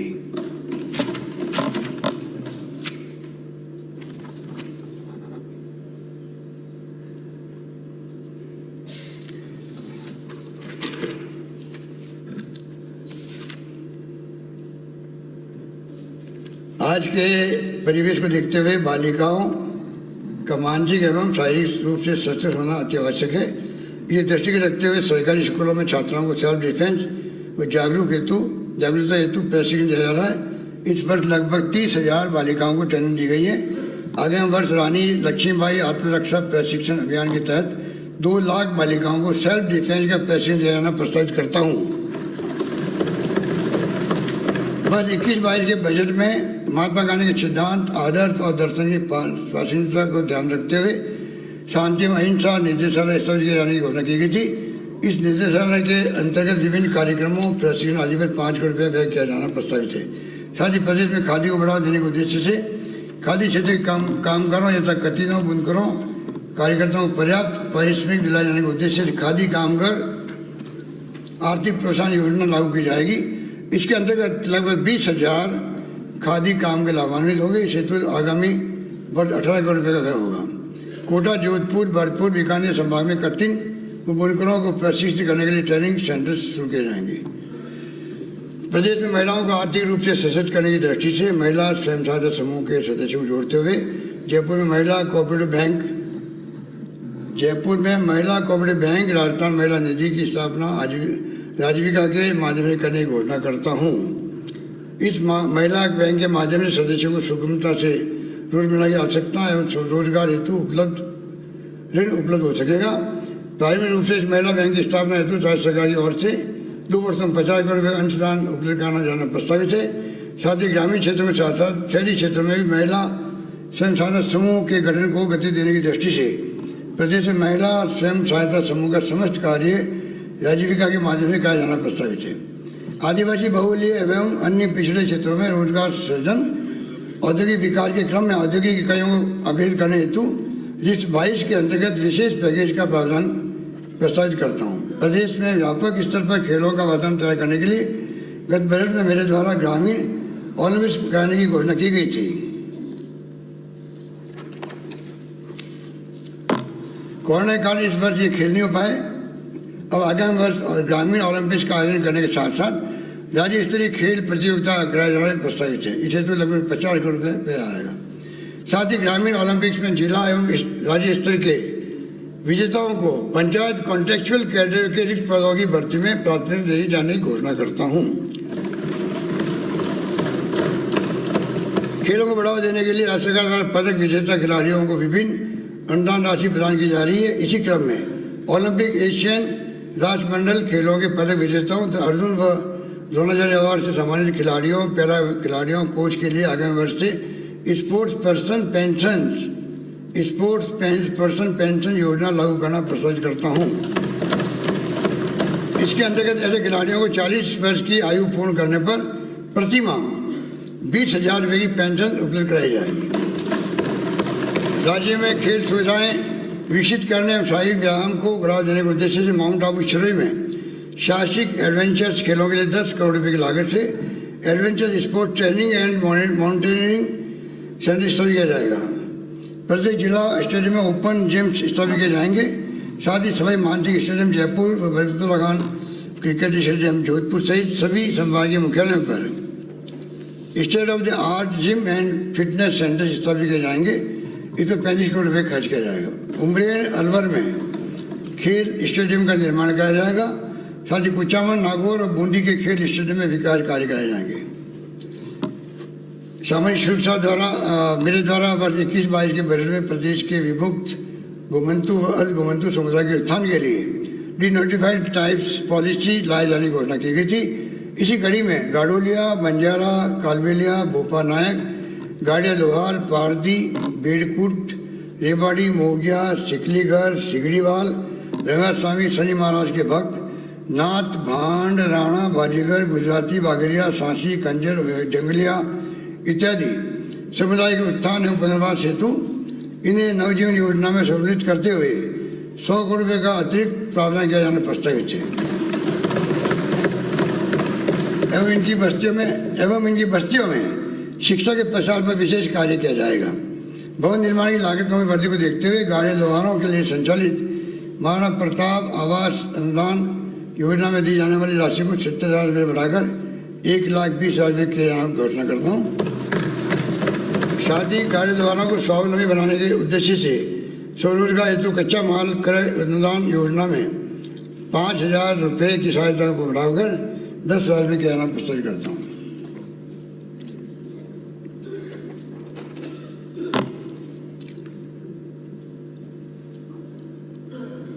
राज्य में SC, ST, OBC, MBC, EBC के कॉलेज छात्रों को आवासीय सुविधा उपलब्ध कराने अम्बेडकर DBT वाउचर योजना लागू की गई थी।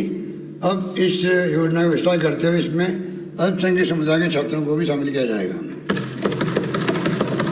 ऐसे विशेष योगीजन जिन्हें अपने दैनिक कार्यों के लिए दूसरों पर निर्भर रहना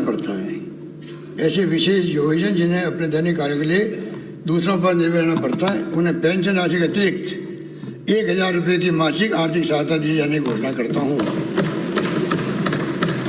प्रदेश में ऐसे NF-SC परिवार जिनके सभी सदस्य 18 वर्ष से कम या 60 वर्ष से अधिक आयु के हैं अथवा निःशक्त हैं तथा इस कारण वे स्वयं राशन लेकर आने जाने में असमर्थ हैं, उनको बिना किसी बाधा के राशन की निःशुल्क डोर स्टेप डिलीवरी के लिए योजना लागू की जाएगी। इस योजना के अंतर्गत लगभग 25 करोड़ रुपये खर्च किए जाएंगे। साथ ही प्रदेश के कोने कोने में NFSA परिवारों को घर के निकट ही राशन प्राप्त करने की सुविधा उपलब्ध हो सके, इस दृष्टि से आगामी वर्ष 5,000 नई राशन की दुकानें खोलने की घोषणा करता हूँ। राजकीय विद्यालयों में मिड डे मील की पौष्टिकता में सुधार की दृष्टि से आगामी वर्ष सप्ताह 2 दिवस पाउडर मिल्क का उपयोग करते हुए दूध उपलब्ध कराया जाएगा। इस हेतु लगभग 500 करोड़ रुपये का व्यय होगा। राज्य में बिजली की सुविधा से वंचित 43,060 आंगनबाड़ी केंद्रों पर आगामी 2 वर्षों में चरणबद्ध रूप से पूर्ण विद्युतीकरण किए जाने की घोषणा करता हूँ। इसके लिए 21 करोड़ 53 लाख रुपये का एक मुश्त तथा मासिक विद्युत हेतु प्रावधान किया जाना प्रस्तावित है। मुख्यमंत्री मदरसा आधुनिकीकरण योजना के अंतर्गत 40 करोड़ रुपये की लागत से मदरसों के आधारभूत संरचना का विकास, कंप्यूटराइजेशन, फर्नीचर व अन्य सुविधाओं का विस्तार और सुदृढ़ीकरण किया जाना प्रस्तावित है। वाइल्ड लाइफ सर्वेलेंस परियोजना के अंतर्गत वन्य जीव प्रजातियों की रक्षा व संरक्षण हेतु जालाना, सहिष्कार, रणथंभौर, मुकंदरा में व्यवस्था की गई है। इस सुरक्षा का विस्तार करते हुए संरक्षित क्षेत्रों को भी सम्मिलित किया जाएगा। इस पर 30 करोड़ रुपये प्रस्तावित है। सीकर के नानी वीर क्षेत्र को इको पार्क व पक्षी विहार के रूप में विकसित करने हेतु DPI बनाई जाएगी। प्रदेश में सीवरेज और कचरे की समस्या के समुचित निस्तारण के लिए कोतपुरी, जयपुर, नोखा, बीकानेर, केसरा, बूंदी, जैसलमेर, बाड़मेर, बालोतरा, बाड़मेर, डूंगरपुर, राजसमंद एवं भरतपुर में 1,000 करोड़ रुपये की लागत से सीवरेज में अन्य कार्य कराए जाएंगे। राजबाड़ा, चित्तौड़गढ़, पिपाट सिटी, बिलाड़ा, जोधपुर में सीवरेज में ड्रेनेज के कार्य कराए जाएंगे। साथ ही से डूंगरगढ़, बीकानेर में सीवरेज में ड्रेनेज के कार्य तो DPI बनाई जाएगी।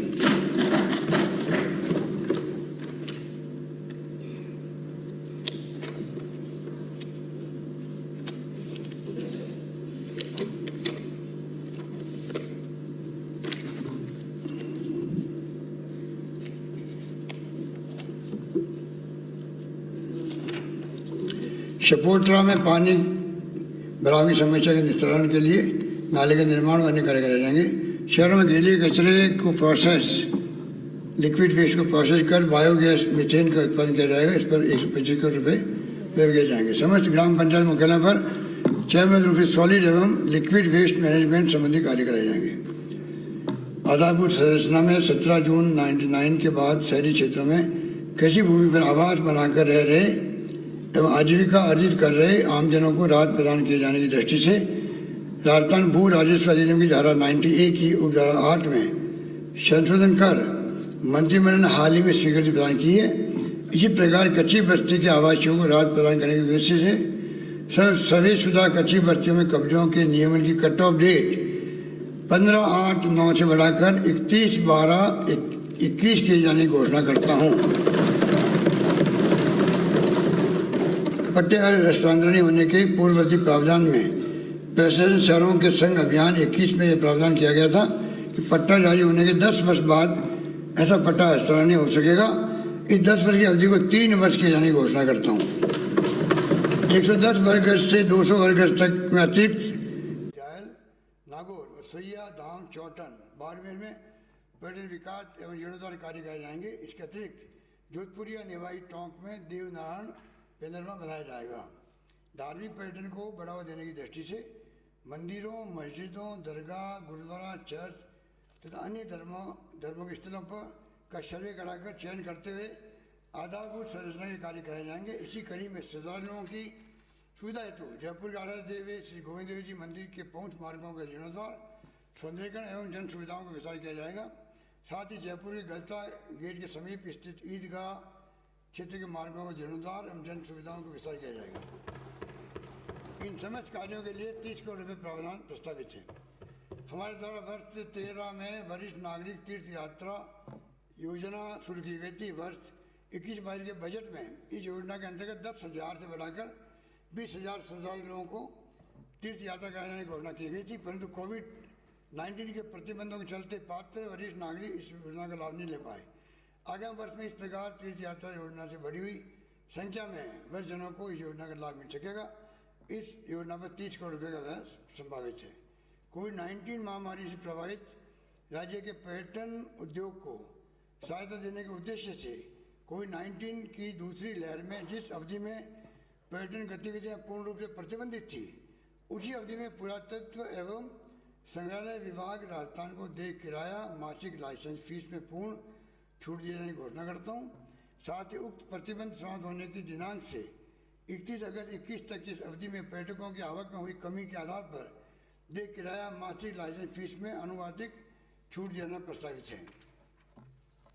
कृषि एवं संबंध क्षेत्र में प्रदेश में बोरवट बांसवाड़ा, बारा, भरतपुर, नगर भरतपुर, बस्ती चित्तौड़गढ़, बराबड़ा शिरोई, सिकराई दौसा, बराबड़ा खुर्द खंडार, सवाई माधोपुर कृषि महाविद्यालय खोले जाएंगे। रोहटिया, महवा, दौसा में कृषि उपज मंडी विकसित की जाएगी। ग्रामीण एवं किसान भाइयों की सुविधा हेतु मैं चरणबद्ध रूप से ग्राम पंचायत पर पंचायत मिनी सचिवालय स्थापित करना प्रस्तावित करता हूँ, जिससे संबंधित विभाग राजस्व, कृषि तथा ग्रामीण विकास पंचायत राज के पंचायत स्तरीय कार्मिकों को एक ही छत के नीचे लाकर सुविधा एवं सेवाएं उपलब्ध कराई जा सकेगी। प्रथम ये कार्य उन ग्राम पंचायतों पर हाथ में ले जाएंगे जहाँ माननीय सदस्यगण अपने MLA लेड फंड से 20 लाख रुपये स्वीकृत करेंगे। ऐसे स्थानों के लिए शेष 50% राशि राज्य सरकार द्वारा उपलब्ध कराई जाएगी। साथ ही पंचायतों को सुदृढ़ करने की दृष्टि से कॉन्टेक्चुअल सर्विस रूल्स के अंतर्गत विभिन्न कार्यों हेतु 50,000 पद सृजित करते हुए पंचायत कैडर का गठन किए जाने की घोषणा करता हूँ। गैर नॉन नोटिफाइड कृषि जिन्सों एवं खाद्य पदार्थों पर मंडी शुल्क अथवा कृषक कल्याण शुल्क वसूल करने के स्थान पर मात्र 0.5% यूजर चार्ज लगाया गया था। मुझे यूजर चार्ज की राशि को कम करने के संबंध में विभिन्न मंडियों के व्यापारियों ने ज्ञापन प्राप्त हुए, अतः इस यूजर चार्जेस को 0.5 से घटाकर 0.25 किया जाना प्रस्तावित करता हूँ। राज्य में काश्तकारों को राहत प्रदान करने की दृष्टि से कृषि भूमि पर लगने वाले सिंचाई क्षेत्र के स्थायी लगान को भू राजस्व को खरीफ संवत 2075 वित्तीय वर्ष 18-19 से माफ किया जा चुका है। इसी कड़ी में वित्तीय वर्ष 18-19 से पूर्व का भी बकाया स्थायी लगान समाप्त किए जाने की घोषणा करता हूँ।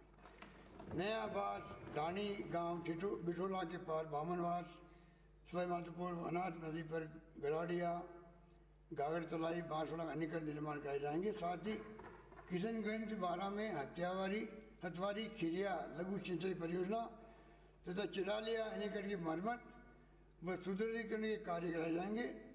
इसके अतिरिक्त तामड़िया, चाकसू, अजमेरीपुरा, जयपुर और रिस्का की नाल, डूंगरगढ़ के अनिकट निर्माण की DPR बनाई जाएगी। डोराई बांध, चित्तौड़गढ़ की नहरों, माइनर एवं LMC स्लूस के जीर्णोद्धार का कार्य कराया जाएगा। साथ ही माछली बांध, नैनवा, बूंदी ऊंचाई बढ़ाया जाना प्रस्तावित है। राज्य में चरागाह भूमि के समुचित विकास एवं संरक्षण के लिए गोचर भूमि विकास बोर्ड का गठन किया जाना प्रस्तावित है।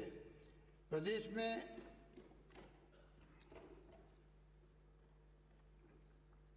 उत्तम नस्ल के गोवंश की वृद्धि हो सके, इस दृष्टि से आगामी 2 वर्षों में अनुदानित दर पर सेक्स शॉर्टेज सीमेन का उपयोग करते हुए 40 लाख आर्टिफिशियल इंसेमिनेशन कराया जाना प्रस्तावित है। ये तो आगामी वर्ष लगभग 100 करोड़ रुपये व्यय किए जाएंगे। 23 फरवरी 22 को प्रस्तुत बजट में मुख्यमंत्री दुग्ध उत्पादक संबल योजना के अंतर्गत दुग्ध उत्पादकों को देय अनुदान यानी 5 रुपये प्रति लीटर किए जाने का सर्वत्र स्वागत किया गया था, किंतु मेरी जानकारी में आया है कि कुछ डेयरी संघों ने दूध की दर बढ़ाने का निर्णय लिया है, जिसे उचित नहीं ठहराया जा सकता। अतः इस बाबत RCDF को पाबंद किया जाएगा कि मिल्क यूनियन को निर्देशित कर दूध की दर नहीं बढ़ाया जाना सुनिश्चित करें तथा जहाँ पर बड़ी दरें लागू कर दी गई वहाँ पर इस बढ़ोतरी को विड्रॉ करें। 12 में जिला दुग्ध संघ बनाए जाने के साथ ही मिल्क प्रोसेसिंग प्लांट की स्थापना की जाएगी। प्रदेश की दुधारू देसी नस्लों के गोवंश के संरक्षण एवं संवर्धन के लिए बीकानेर, जयपुर एवं उदयपुर स्थित राजकीय वेटनरी कॉलेजों में एम्ब्रियो ट्रांसप्लांट टेक्नोलॉजी ETT प्रयोगशाला स्थापित करते हुए संभागीय मुख्यालयों सहित जोरावर, मावर जंक्शन, पाली के पशु चिकित्सालय में एम्ब्रियो ट्रांसप्लांट की सुविधा उपलब्ध कराई जाएगी। मत्स्य कृषकों की आय में वृद्धि एवं स्थानीय स्तर पर रोजगार सृजन, खारे पानी में झींगा उत्पादन पर निर्यात की संभावना देखते हुए चूरू में मत्स्य विभाग का कार्यालय खोला जाएगा। चूरू में एक किला जो ढह गया है, इनका ठहरा है, उसके लिए 5 करोड़ रुपये देने की मैं घोषणा करता हूँ।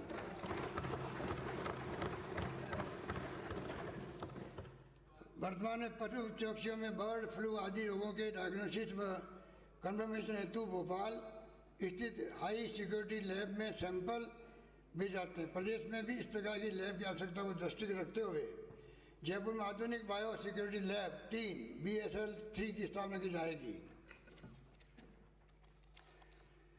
प्रदेश में पशु चिकित्सा सुविधाओं के विस्तार में बेहतर पशु चिकित्सा उपलब्ध कराने के लिए मैं विभिन्न पशु चिकित्सा संस्थानों की सूची सदन की पटल पर रख रहा हूँ। प्रदेश में कानून व्यवस्था व यातायात व्यवस्था के सुदृढ़ीकरण हेतु मेरे द्वारा 3 मार्च 22 को प्रदेश के नगर पालिका मुख्यालय पर स्थित 42 SI स्तर के पुलिस थानों को 6 स्तर थानों में कम्युनिकेट करने की घोषणा की गई थी। अब मैं प्रदेश में समस्त पुलिस थानों को CI स्तर पर बनाने की दृष्टि से शेष रहे उप निरीक्षक स्तर के 473 पुलिस थानों को निरीक्षक CI लेवल के क्रमित करने की घोषणा करता हूँ। गत बजट में मैंने प्रदेश में आपराधिक प्रकरणों के समयबद्ध एवं प्रभावी अनुसंधान हेतु सहायक उप निरीक्षक के पदों को कांस्टेबल पदों के क्रमोन्नयन से बढ़ाकर 10,000 किए जाने की घोषणा की थी। इसी क्रम में अब मैं कांस्टेबल पदों के क्रमोन्नयन से 2,000 और सहायक उप निरीक्षक ASI के पद और बढ़ा जाना पसंद करता हूँ। पुलिस थानों में महिलाओं की उपस्थिति और अधिक बढ़ाने के दृष्टिगत महिला ASI का कैडर गठित कर इनमें से 1,000 पद महिला ASI के लिए निर्धारित किए जाने की घोषणा करता हूँ। मेरे द्वारा 23 फरवरी 22 को बजट प्रस्तुत करते समय 10,000 होमगार्ड्स को राजकीय कार्यालय में लॉजिस्टिकल कार्यों हेतु लिए जाने की घोषणा की गई थी। इसी कड़ी में आगामी वर्ष में लगभग 2,000 अतिरिक्त होमगार्ड जवानों को कानून, यातायात व्यवस्था व अन्य कार्यों के लिए तैनात किया जाएगा। सुरक्षित परिवहन व्यवस्था हेतु विशेषकर महिलाओं के लिए राज्य में संचालित यात्री वाहनों, बस, टैक्सी व एम्बुलेंस में व्हीकल ट्रैकिंग डिवाइस एवं पैनिक बटन की व्यवस्था शुरू करते हुए कमांड कंट्रोल सेंटर स्थापित किया जाएगा। प्रदेश में कानून व्यवस्था को और अधिक सुदृढ़ करने की दृष्टि से मैं विभिन्न पुलिस थाना चौकियों की सूची सदन के पटल पर प्रस्तुत कर रहा हूँ। प्रदेश की लगभग 25 सेंट्रल डिस्ट्रिक्ट जेल्स घनी आबादी के मध्य स्थित है, जिससे जहाँ एक और ऐसी जेलों की सुरक्षा की दृष्टि से उचित नहीं कहा जा सकता, वहीं दूसरी ओर स्थानीय कमी के कारण बंदियों को समुचित सुविधाएं नहीं मिल पाती। ऐसी जेलों को घनी आबादी से प्रत्येक खुली जगहों पर स्थानांतरित करने के लिए सभी 25 जेलों के लिए DPI बनाया जाना प्रस्तावित है। साथ ही इन जगहों पर वैकल्पिक उपयोग की भी DPR के माध्यम से तय किया जाएगा। आम जनता को सुगम व त्वरित न्याय उपलब्ध कराने के लिए भरतपुर में वाणिज्यिक न्यायालय खोला जाएगा। चिमलवाड़ा, डूंगरपुर व जायल नागौर में अपर जिला एवं सेशन कार्यालय के कैंप कोर्ट खोले जाएंगे। अपर जिला एवं सेशन न्यायालय कोर्ट कैंप कुशलगढ़, बांसवाड़ा को स्थापित किया जाएगा। आहोर जालौर में सिविल न्यायाधीश एवं न्यायिक मजिस्ट्रेट न्यायालय खोला जाएगा। सुशासन हमारे द्वारा विभिन्न विभागों की सेवाएं आमजन को प्रदेश के कोने कोने में मिल सके, इसके लिए सतत प्रयास किए जा रहे हैं। विशेषकर प्रदेश के दूरस्थ हिस्से में भी चिकित्सा शिक्षा की समुचित सुविधा प्राप्त हो सके, यह आम आदमी का हक है। ऐसा मेरा मानना है कि इस दृष्टि से आगामी वर्ष सभी लगभग 3,500 चिकित्सा संस्थानों, लगभग 70,000 राजकीय विद्यालय में रिपेयर मेंटेनेंस सुनिश्चित किया जाएगा। साथ ही समस्त चिकित्सा संस्थानों में सुलभ संस्था के माध्यम से शौचालय के रखरखाव किया जाना प्रस्तावित है। इस कार्य करने के 200 करोड़ रुपये किए जाएंगे। ऐसे परिवार जिनमें सिर्फ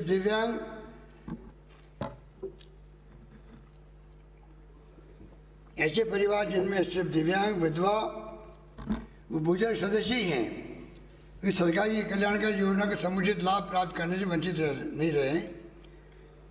उनके लिए मैं मुख्यमंत्री हमारी जिम्मेदारी योजना प्रारंभ किया जाना प्रस्तुत करता हूँ। इस योजना के अंतर्गत यदि ऐसा चिन्हित परिवार टोल फ्री CM हेल्पलाइन 181 पर फोन मात्र कर देगा तो हमारा सेवा प्रेरक सर्विस फैसिलिटेटर घर जाकर राशन हेतु नाम जुड़वाना, जाति मूल निवास प्रमाण पत्र, पेंशन, पालनाहार सहित विभिन्न योजनाओं का पात्रता होने पर लाभ स्वीकृत कराया जाना सुनिश्चित कर सकेगा।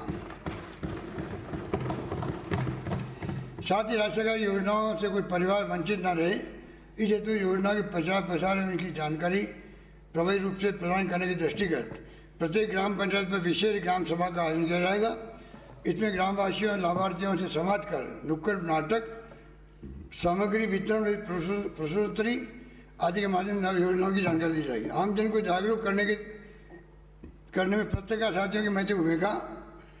आम जन को जागरूक करने में पत्रकार साथियों की महत्वपूर्ण भूमिका को ध्यान रखते हुए इन्हें भी समुचित सामाजिक सुरक्षा मिल सके, इस दृष्टि से मेरे द्वारा पत्रकारों हेतु पेंशन तथा निःशुल्क चिकित्सा का प्रावधान किया गया था।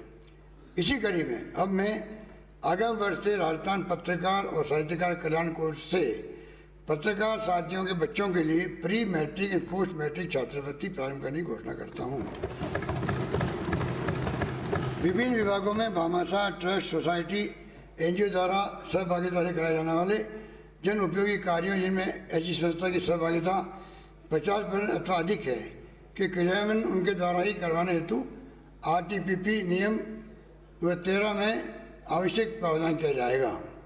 वर्तमान समय में विभिन्न आर्थिक अपराधों यथा भूमि पर कब्जा, रियल एस्टेट, बैंक, बीमा, जमाबंदी, धोखाधड़ी, झूठे दिवालियापन, मनी लॉन्ड्रिंग, फर्जी कंपनियों के गठन आदि के कारण आम आदमी अपनी गाड़ी कमाई से हाथ धो बैठता है।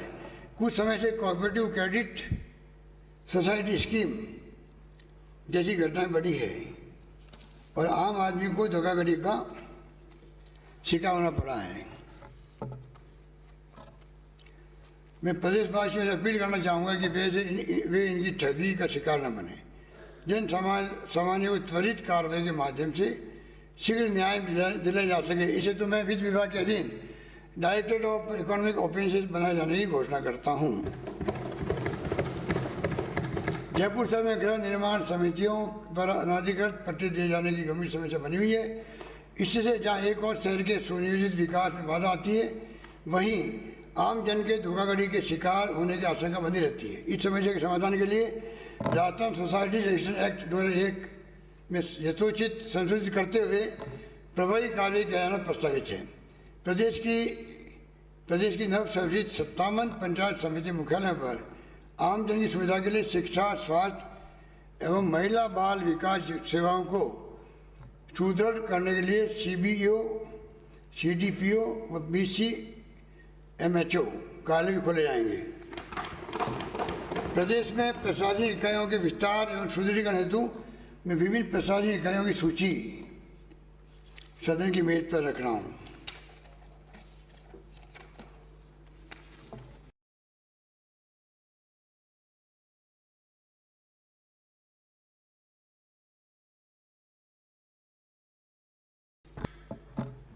राज्य के कर्मचारियों अधिकारियों के विभागीय पदोन्नति संबंधी समस्या दूर करने के लिए वार्षिक कार्य मूल्यांकन प्रक्रिया को ऑनलाइन करते हुए सक्षम प्राधिकरण द्वारा एनुअल परफॉर्मेंस अप्रेजल रिपोर्ट्स में निश्चित समयावधि में टिप्पणी का अंकन नहीं किए जाने की दिशा में ऑटो फॉरवर्ड अप्रूवल प्रणाली अपनाई जाएगी।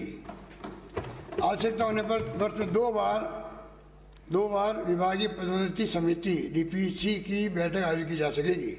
विभागीय स्तर पर ही DPC की व्यवस्था सुनिश्चित की जाएगी। भविष्य में प्लेसमेंट एजेंसी ठेका प्रथा के माध्यम से विभिन्न विभागों में लगे हुए कर्मियों की मांग को देखते हुए उन्हें भी नियमित भर्तियों में अन्य सुविधा कर्मियों के अनुरूप 10, 20, 30 बोनस मार्क देने का प्रावधान किया जाना की घोषणा करता हूँ।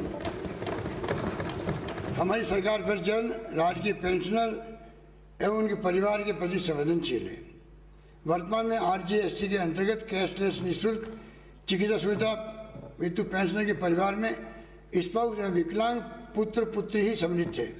मैं पेंशनरों की मांग को ध्यान रखते हुए राज्य कर्मचारियों के परिवार में पात्र सदस्यों की भांति पेंशनर के परिवार के आश्रित डिपेंडेंट सदस्यों को भी चिकित्सा सुविधा उपलब्ध कराने की घोषणा करता हूँ। इस पर लगभग 157 करोड़ रुपये का वित्तीय भर आएगा।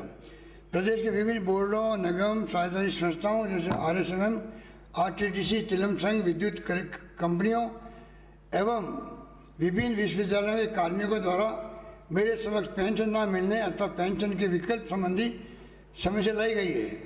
ऐसी राजकीय संस्थानों में पेंशन संबंधी समस्याओं के समाधान की दृष्टि से परीक्षण कराकर समुचित निर्णय लिया जाना प्रस्तावित है। राज्य सरकार के विभिन्न विभाग, निगम, बोर्ड, स्वायत्तशासी संस्थाओं आदि में ड्यूटी पर कार्य करते हुए कार्मिक के पूर्णतः निःशक्त अयोग्य होने एवं साथ ही उनके द्वारा स्वैच्छिक सेवानिवृत्ति दिए जाने पर उनके आश्रितों को अनुकंपात्मक नियुक्ति दिए जाने की घोषणा करता हूँ। प्रदेश के नगरीय निकायों के कार्मिकों के वेतन भत्तों के चुकाने हेतु चुंगी पुनर्भरण अनुदान के साथ ही आगामी वित्तीय वर्ष में निकाय के निजी आय को समायोजित करते हुए गैप फंडिंग के आधार पर एक बारी अनुदान उपलब्ध कराना प्रस्तावित है। इस हेतु 350 करोड़ रुपये का प्रावधान किया जाएगा। आगामी वर्ष से परम विशिष्ट सेवा मेडल धारक को 2 लाख रुपये, अति विशिष्ट सेवा मेडल धारक को 1 लाख रुपये, विशिष्ट सेवा मेडल धारक को 75,000 रुपये, सेवा मेडल धारक को 50,000 रुपये तथा मेंशन इन डिस्पैच धारकों को 25,000 रुपये की सम्मान राशि प्रदान किया जाना प्रस्तावित है। मैंने अध्यक्ष महोदय दिनांक 23 फरवरी 22 को वर्ष 22-23 बजट माननीय सदन के समक्ष प्रस्तुत करते समय 1 जनवरी 2004 उसके पश्चात नियुक्त हुए समस्त कार्मिकों के लिए भी आगामी 1 अप्रैल 22 से पूर्व पेंशन योजना OPL लागू करने की घोषणा की थी, जिसका कार्मिकों के साथ ही आमजन द्वारा राष्ट्रव्यापी स्वागत किया गया है। मैं माननीय सदन का ध्यान 1 जनवरी 4 एवं इसके पश्चात नियुक्त कार्मिकों की नेशनल पेंशन स्कीम संबंधी समस्याओं इनके समाधान हेतु OPL लागू करने का औचित्य मुख्य रूप से मान्य नेता प्रतिपक्ष आपके लिए है, क्योंकि आपने उस वक्त में शंकाएं प्रकट की थी कि इनका पैसा क्या होगा, इनको पैसा कटौती होगी नहीं होगी, वापस मिलेगी, जमा होगा, उसका क्या होगा, बहुत शंकाएं प्रकट की थी। आज मैं चाहता हूं कि मेरी ड्यूटी बनती है कि मैं नेता प्रतिपक्ष की भावना का सम्मान करते हुए और मैं इस सदन को और सदन के माध्यम से सभी प्रदेशवासियों को बताऊं कि वास्तव में इसका औचित्य क्या है। जैसा कि विदित है, पुरानी पेंशन प्रणाली को दिसंबर 3 में एनडीए की केंद्र सरकार द्वारा समाप्त कर 1 जनवरी 2004 से NPS लागू की गई थी। इस प्रकार लागू की गई नई पेंशन प्रणाली से कर्मचारी वर्ग एवं उनके परिवार में भविष्य को लेकर इनसिक्योरिटी का भाव पैदा हो गया। वर्तमान में NPS के अंतर्गत 5,22,962 कार्मिक कार्यरत थे। अभी तक 2,146 कार्मिक NPS से एग्जिस्ट हो चुके हैं, जिन्हें केवल नाम मात्र की पेंशन राशि मिल रही है। NPS के बारे में राष्ट्रीय मानवाधिकार आयोग द्वारा भी केंद्र सरकार से इसके प्रावधानों पर पुनर्विचार करने हेतु आग्रह किया गया था। NPS के बारे में राष्ट्रीय मानवाधिकार आयोग द्वारा भी केंद्र सरकार से इसके प्रावधानों पर पुनर्विचार करने की एक बात तो ये कि उम्मीदवार कमीशन खुद ही कह रहा है कि आप इसको वापस देखो। साथ ही CAG की रिपोर्ट संख्या 13 वर्ष 20 में भी नई पेंशन प्रणाली की प्रभावशीलता तथा इसके अंतर्गत कर्मचारियों को सामाजिक आर्थिक सुरक्षा की दृष्टि की गारंटी को लेकर साथ ही इसके अंतर्गत कर्मचारियों को सामाजिक आर्थिक सुरक्षा की गारंटी को लेकर सवाल उठाए गए थे। इस मुख्य बिंदु निम्न है जो CNAG ने कहा है और जिसके लिए हमारे राजस्थान की ब्यूरोक्रेट रहे हुए जो CAG बने गए थे दिल्ली के अंदर, उन्होंने एक आर्टिकल लिखा था इसके खिलाफ में। आपको जान के आश्चर्य होगा, सुखद आश्चर्य होगा कि आर्टिकल लिखने वाला जो व्यक्तित्व है वो खुद ही, जो मैं पढ़ रहा हूँ आगे, इनकी रिकमेंडेशन की एज ए CAG रिटायर होने के पहले, और वो आर्टिकल लिख रहे हैं कि ये ऐसी लागू नहीं होनी चाहिए, मेरी समझ के परे हैं। पता नहीं वो किनके दबाव में उन्होंने ये आर्टिकल लिखा है, मेरी समझ के पर है। हो सकता है कि दिल्ली से दबाव पड़ा हो केंद्र सरकार का कि आप आर्टिकल लिखो जिससे कि मामला कोई बैलेंस हो। मजबूरी है, करनी पड़ेगी, आज नहीं तो कल। मोदी जी को भी, सब राज्यों को भी रोक नहीं सकते इसको। माननीय अध्यक्ष महोदय, मैं 2-3 बातें बता के अपनी बात खत्म करूंगा, क्योंकि ये इतना इम्पोर्टेंट मामला है कि इसमें मानव अधिकार आयोग कह रहा नंबर 1, सीए जी क्या कह रहा आप सुनिए। नई पेंशन के लागू होने के 15 वर्षों बाद भी, नई पेंशन लागू होने के 15 वर्षों बाद भी इसके तहत आने वाले कर्मचारियों के लिए सेवा शर्तों तथा सेवानिवृत्ति लाभों के संबंध में नियमों को अभी तक अंतिम रूप नहीं दिया गया है। बताइए आप। नंबर 1 वही सीए जी कह रहा, दूसरा पॉइंट कह रहा है इस बात का कोई संकेत नहीं है कि इस योजना का प्रत्येक 2 वर्षों में कोई बीमांकित मूल्यांकन किया गया है तथा न ही फंड की व्यावहारिकता वायबिलिटी के आंकलन हेतु कोई पद्धति अथवा तंत्र अपनाया गया है। इस योजना के तीसरा नंबर, इस योजना के लागू होने के 15 वर्षों के बावजूद भी ऐसा कोई आश्वासन नहीं दिया गया है कि पात्र कर्मचारियों को इस योजना के तहत 100% कवर किया जाएगा।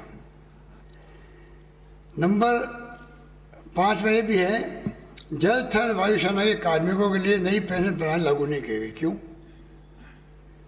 और जो पैरामिलिट्री फोर्सेज है उनको जो है जल थल वायुसेना वालों को तो पुरानी पेंशन, और BSF, CISF, CRPF, ITBP, SSB इत्यादि कार्मिक वो भी एक काम करते हैं, उन्हें भी एनपीएस के तहत कवर किया गया। उनको ओल्ड एज पेंशन लागू नहीं रखी उनके।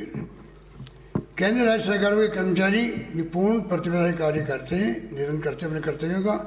ऐसी स्थिति में 2 अलग अलग प्रकार की पेंशन प्रणाली रखना न केवल भेदभावपूर्ण है बल्कि नैसर्गिक न्याय के सिद्धांत के विरुद्ध भी है। ध्यान देने लायक बिंदु यह भी है कि द्वितीय राष्ट्रीय न्यायिक वेतन आयोग, सेकेंड नेशनल जुडिशियल कमीशन ने भी 6 फरवरी 20 को दी गई अपनी रिपोर्ट में इसे अनुपयुक्त मानते हुए न्यायिक कर्मचारियों के लिए, जजेज, तमाम जजेज के लिए, सबके लिए ओल्ड पेंशन लागू करने की सिफारिश की है। ह्यूमन कमीशन, जुडिशियल कमीशन और सीएजी।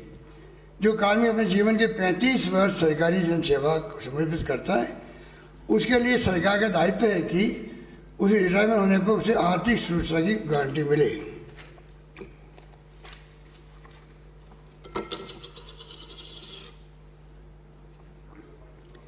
यहाँ यह भी स्पष्ट है कि ऐसा प्रावधान करने पर ही कार्मिक अपने सेवा काल में, अगर उसको सिक्योरिटी मिलेगी तो ही कार्मिक अपने सेवा काल में पूर्ण मनोयोग से सुशासन के लिए कटिबद्ध होकर कार्य कर सकेगा। तथा एक महत्वपूर्ण बिंदु यह भी है कि ओपीएस का प्रावधान होने पर सरकारी सेवाओं में प्रतिभाशाली युवाओं का रुझान बढ़ने से सेवाओं की गुणवत्ता बनी रह सकेगी। पुरानी पेंशन प्रणाली के बारे में कहा जाता है कि इससे सरकारों पर वित्तीय भार पड़ेगा। जैसा कि हमारे नेता प्रतिपक्ष महोदय ने कहा कि आपने तो कर दिया, रोएंगे उस वक्त में 2000 पता नहीं कब 38 में रोएंगे, जनता से टैक्स वसूल होगा। इसका मतलब आप ओल्ड एज पेंशन के खिलाफ हो। आप लोग सब बैठे हो, खिलाफ हैं आप लोग। खुल के कहो खिलाफ है हम लोग, खुल के नहीं बोलते आप लोग, खुल के बोल नहीं रहे हो। टैक्स का पैसा जाएगा उस वक्त में किसको जाएगा? ये तो मैनेजमेंट है, बिना केंद्र सरकार के, बिना राज्यों के फिस्कल रेवेन्यू संबंधित पैरामीटर जो है उसके अलावा कोई कर ले ही नहीं सकता है, तो कैसे जाएगा, कैसे आएगा? नंबर 1। नंबर 2, 70 साल तक वो रही, अब 50 साल तक वो रही होगी, पहले दूसरी स्कीम थी। उसमें कोई पूछेगा देश यहाँ तक पहुँचा है, उसमें कर्मचारियों के भूमिका भी रही होगी, वही अधिकारी, वही कर्मचारी, उन्होंने गवर्नेंस करी है देश के अंदर, वहीं आज देश यहाँ तक पहुँचा है। तो आप ये क्यों मान लेते हो कि उस वक्त में बहुत तकलीफ आएगी? ये तो जितना गहरे में जाओगे, मैं समझता हूँ, दावे के साथ कह सकता हूँ नेता प्रतिपक्ष महोदय, आप भी, क्यों आप भावुक भी हो, कई बार भावुक होते होते आप तो उछल जाते हो, अलग बात है। आप भी कन्विंस होंगे कि वास्तव में ये फैसला ठीक किया, ये दावे के साथ कह सकता हूँ। ये मानवीय दृष्टिकोण से किया हमने, सोशल सिक्योरिटी से किया हम लोगों ने फैसला। इतना भयंकर वेलकम हो रहा है इसका, कोई सोच ही नहीं सकता। आंखों में आंसू आ रहे लोगों के, उनके परिवारों के, बच्चों के, बुजुर्गों के, सोच नहीं सकता, रिश्तेदारों के भी, क्योंकि आपने इंश्योर कर दिया उनको, पता नहीं उसका क्या होगा। और पैसा कहाँ लगा? शेयर मार्केट के अंदर। पता नहीं स्कीम किसने बनाई वाजपेयी जी के वक्त में, क्या सोच के बनाई, मेरे समझ के परे हैं। म्यूचुअल फंड, आप बताइए, पता नहीं नीचे जाएगा ऊपर जाएगा, उसके आधार पर उसकी पेंशन तय होगी, उसकी उस वक्त में पेंशन होगी। ये पता नहीं कि जो पुरानी पेंशन है वो भी अभी 2050 से लागू रहेगी। जो 2003 में कर्मचारी बने हैं और 2004 में बने 1 जनवरी को, इतना ही फर्क है। जो आज नई पेंशन वाले लोग हैं और उनके अगर पिछले महीने में नौकरी लग गई उसको मिलेगी, ओल्ड पेंशन मिलेगी। वो रिटायर कब होगा? 2004 वाला होगा, उसके 1 साल पहले होगा। कोई सोच नहीं रहा है।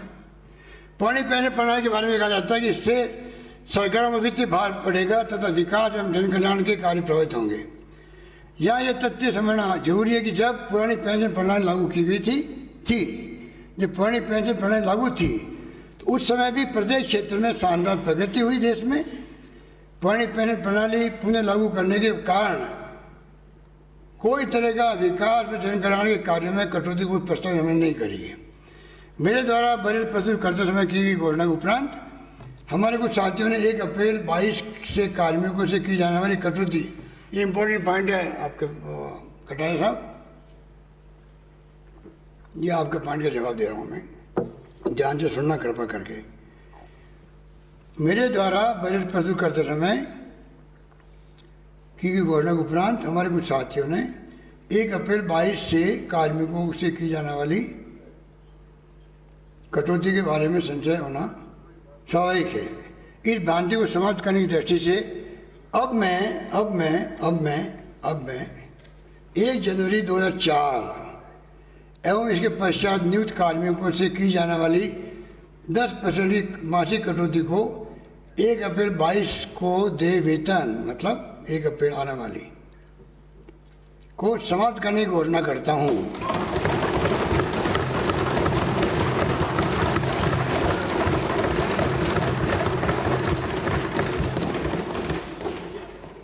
साथ ही कार्मिकों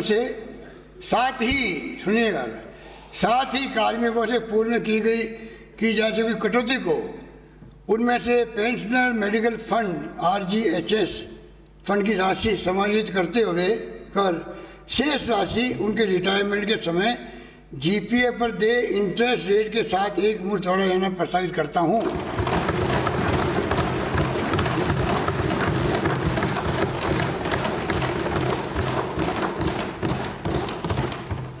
अप्रैल 22 से NPS के अंतर्गत होने वाली कार्मिकों की प्रति माह 10% कटौती बंद होने से अप्रैल से बढ़ा हुआ वेतन मिलने लगेगा। मतलब 1 तारीख से ही मिलने लग जाएगा, 1 तारीख से और इसमें पता नहीं आप देखेंगे इसका जो फ़ायदा है वो क्या मिलेगा, कोई कल्पना नहीं कर सकता। उनको 25,000 से लगाए कि 60,000 तक। और मोदी जी ने जिस दिन कर दिया ऑल इंडिया सर्विस के लिए तो इनको अलग मिलेगा, अभी तक उन्होंने किया नहीं है। ये उनको पता नहीं है कि 2004 वाले जो कर्मचारी अधिकारी हैं ऑल इंडिया सर्विस वाले, ये 30 साल बाद में रिटायर होंगे ना तो कैबिनेट सेक्रेटरी भी होंगे, फाइनेंस सेक्रेटरी भी होंगे, और उस वक्त में स्थिति बनेगी जो आज हमने किया है वो काम या फिर अपने हाथ से करेंगे बैकडेट के अंदर। अच्छा है मोदी जी को टाइम रहते हुए हमारे फैसले को मानते हुए डिक्लेयर करना चाहिए पूरे देश के अंदर।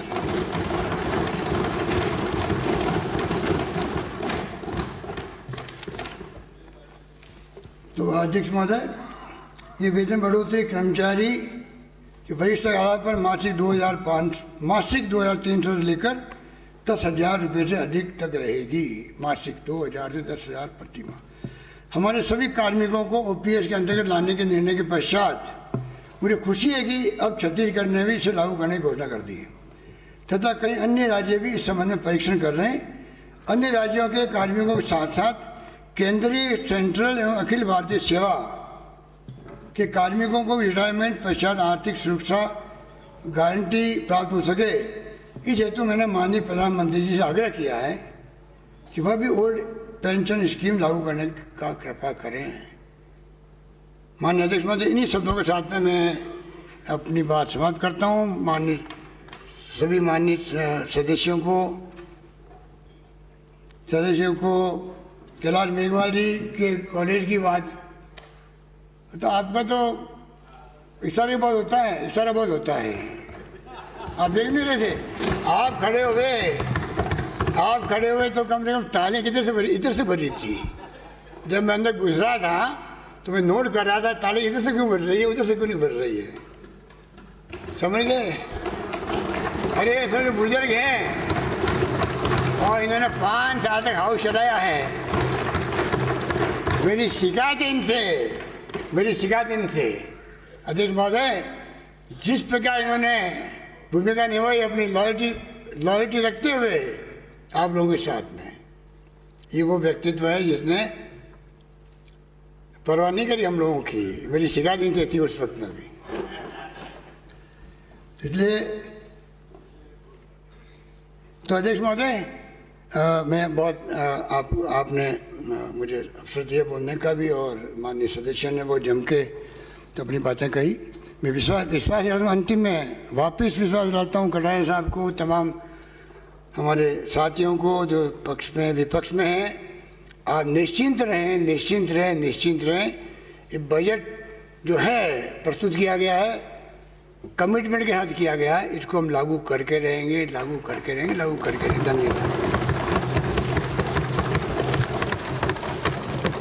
राजस्थान विनियोग संख्या 2 विधेयक 2022। प्रश्न ये है कि राजस्थान विनियोग संख्या 2 विधेयक 2022 को पारित किया जाए। जो पक्ष में वहाँ कहें, विपक्ष में ना कहें, जो पक्ष में वहाँ कहें, जो विपक्ष में ना कहें। हाँ पक्ष जीता। राजस्थान विनियोग संख्या विधेयक 2 2022 पारित किया गया। राजस्थान वित्त विधेयक 2022। प्रश्न ये है कि राजस्थान वित्त विधेयक 2022 को पारित किया जाए। जो पक्ष में वहाँ कहें, जो पक्ष में ना कहें, जो पक्ष में वहाँ कहें, जो विपक्ष में ना कहें। हाँ पक्ष जीता। राजस्थान वित्त विधेयक 2022 पारित किया गया। माननीय सदस्य, आज सुबह चूरू के माननीय सदस्य ने एक प्रश्न रखा था सालासर के मंदिर के संबंध में। मैंने कुछ व्यवस्था दी थी, मुझे ध्यान में कुछ आप बात लाए। मैं आपकी भावना को समझते हुए राजस्थान सरकार के पीडब्ल्यूडी के इंजीनियर्स को कहूँगा कि भावनाओं को समझते हुए इस तरह की दुर्भाग्यपूर्ण घटना नहीं हो, ये बात मैं उसमें करेक्ट करना चाहता था, ये निवेदन करना चाहता हूँ। सदन की बैठक मंगलवार दिनांक 22 मार्च 2022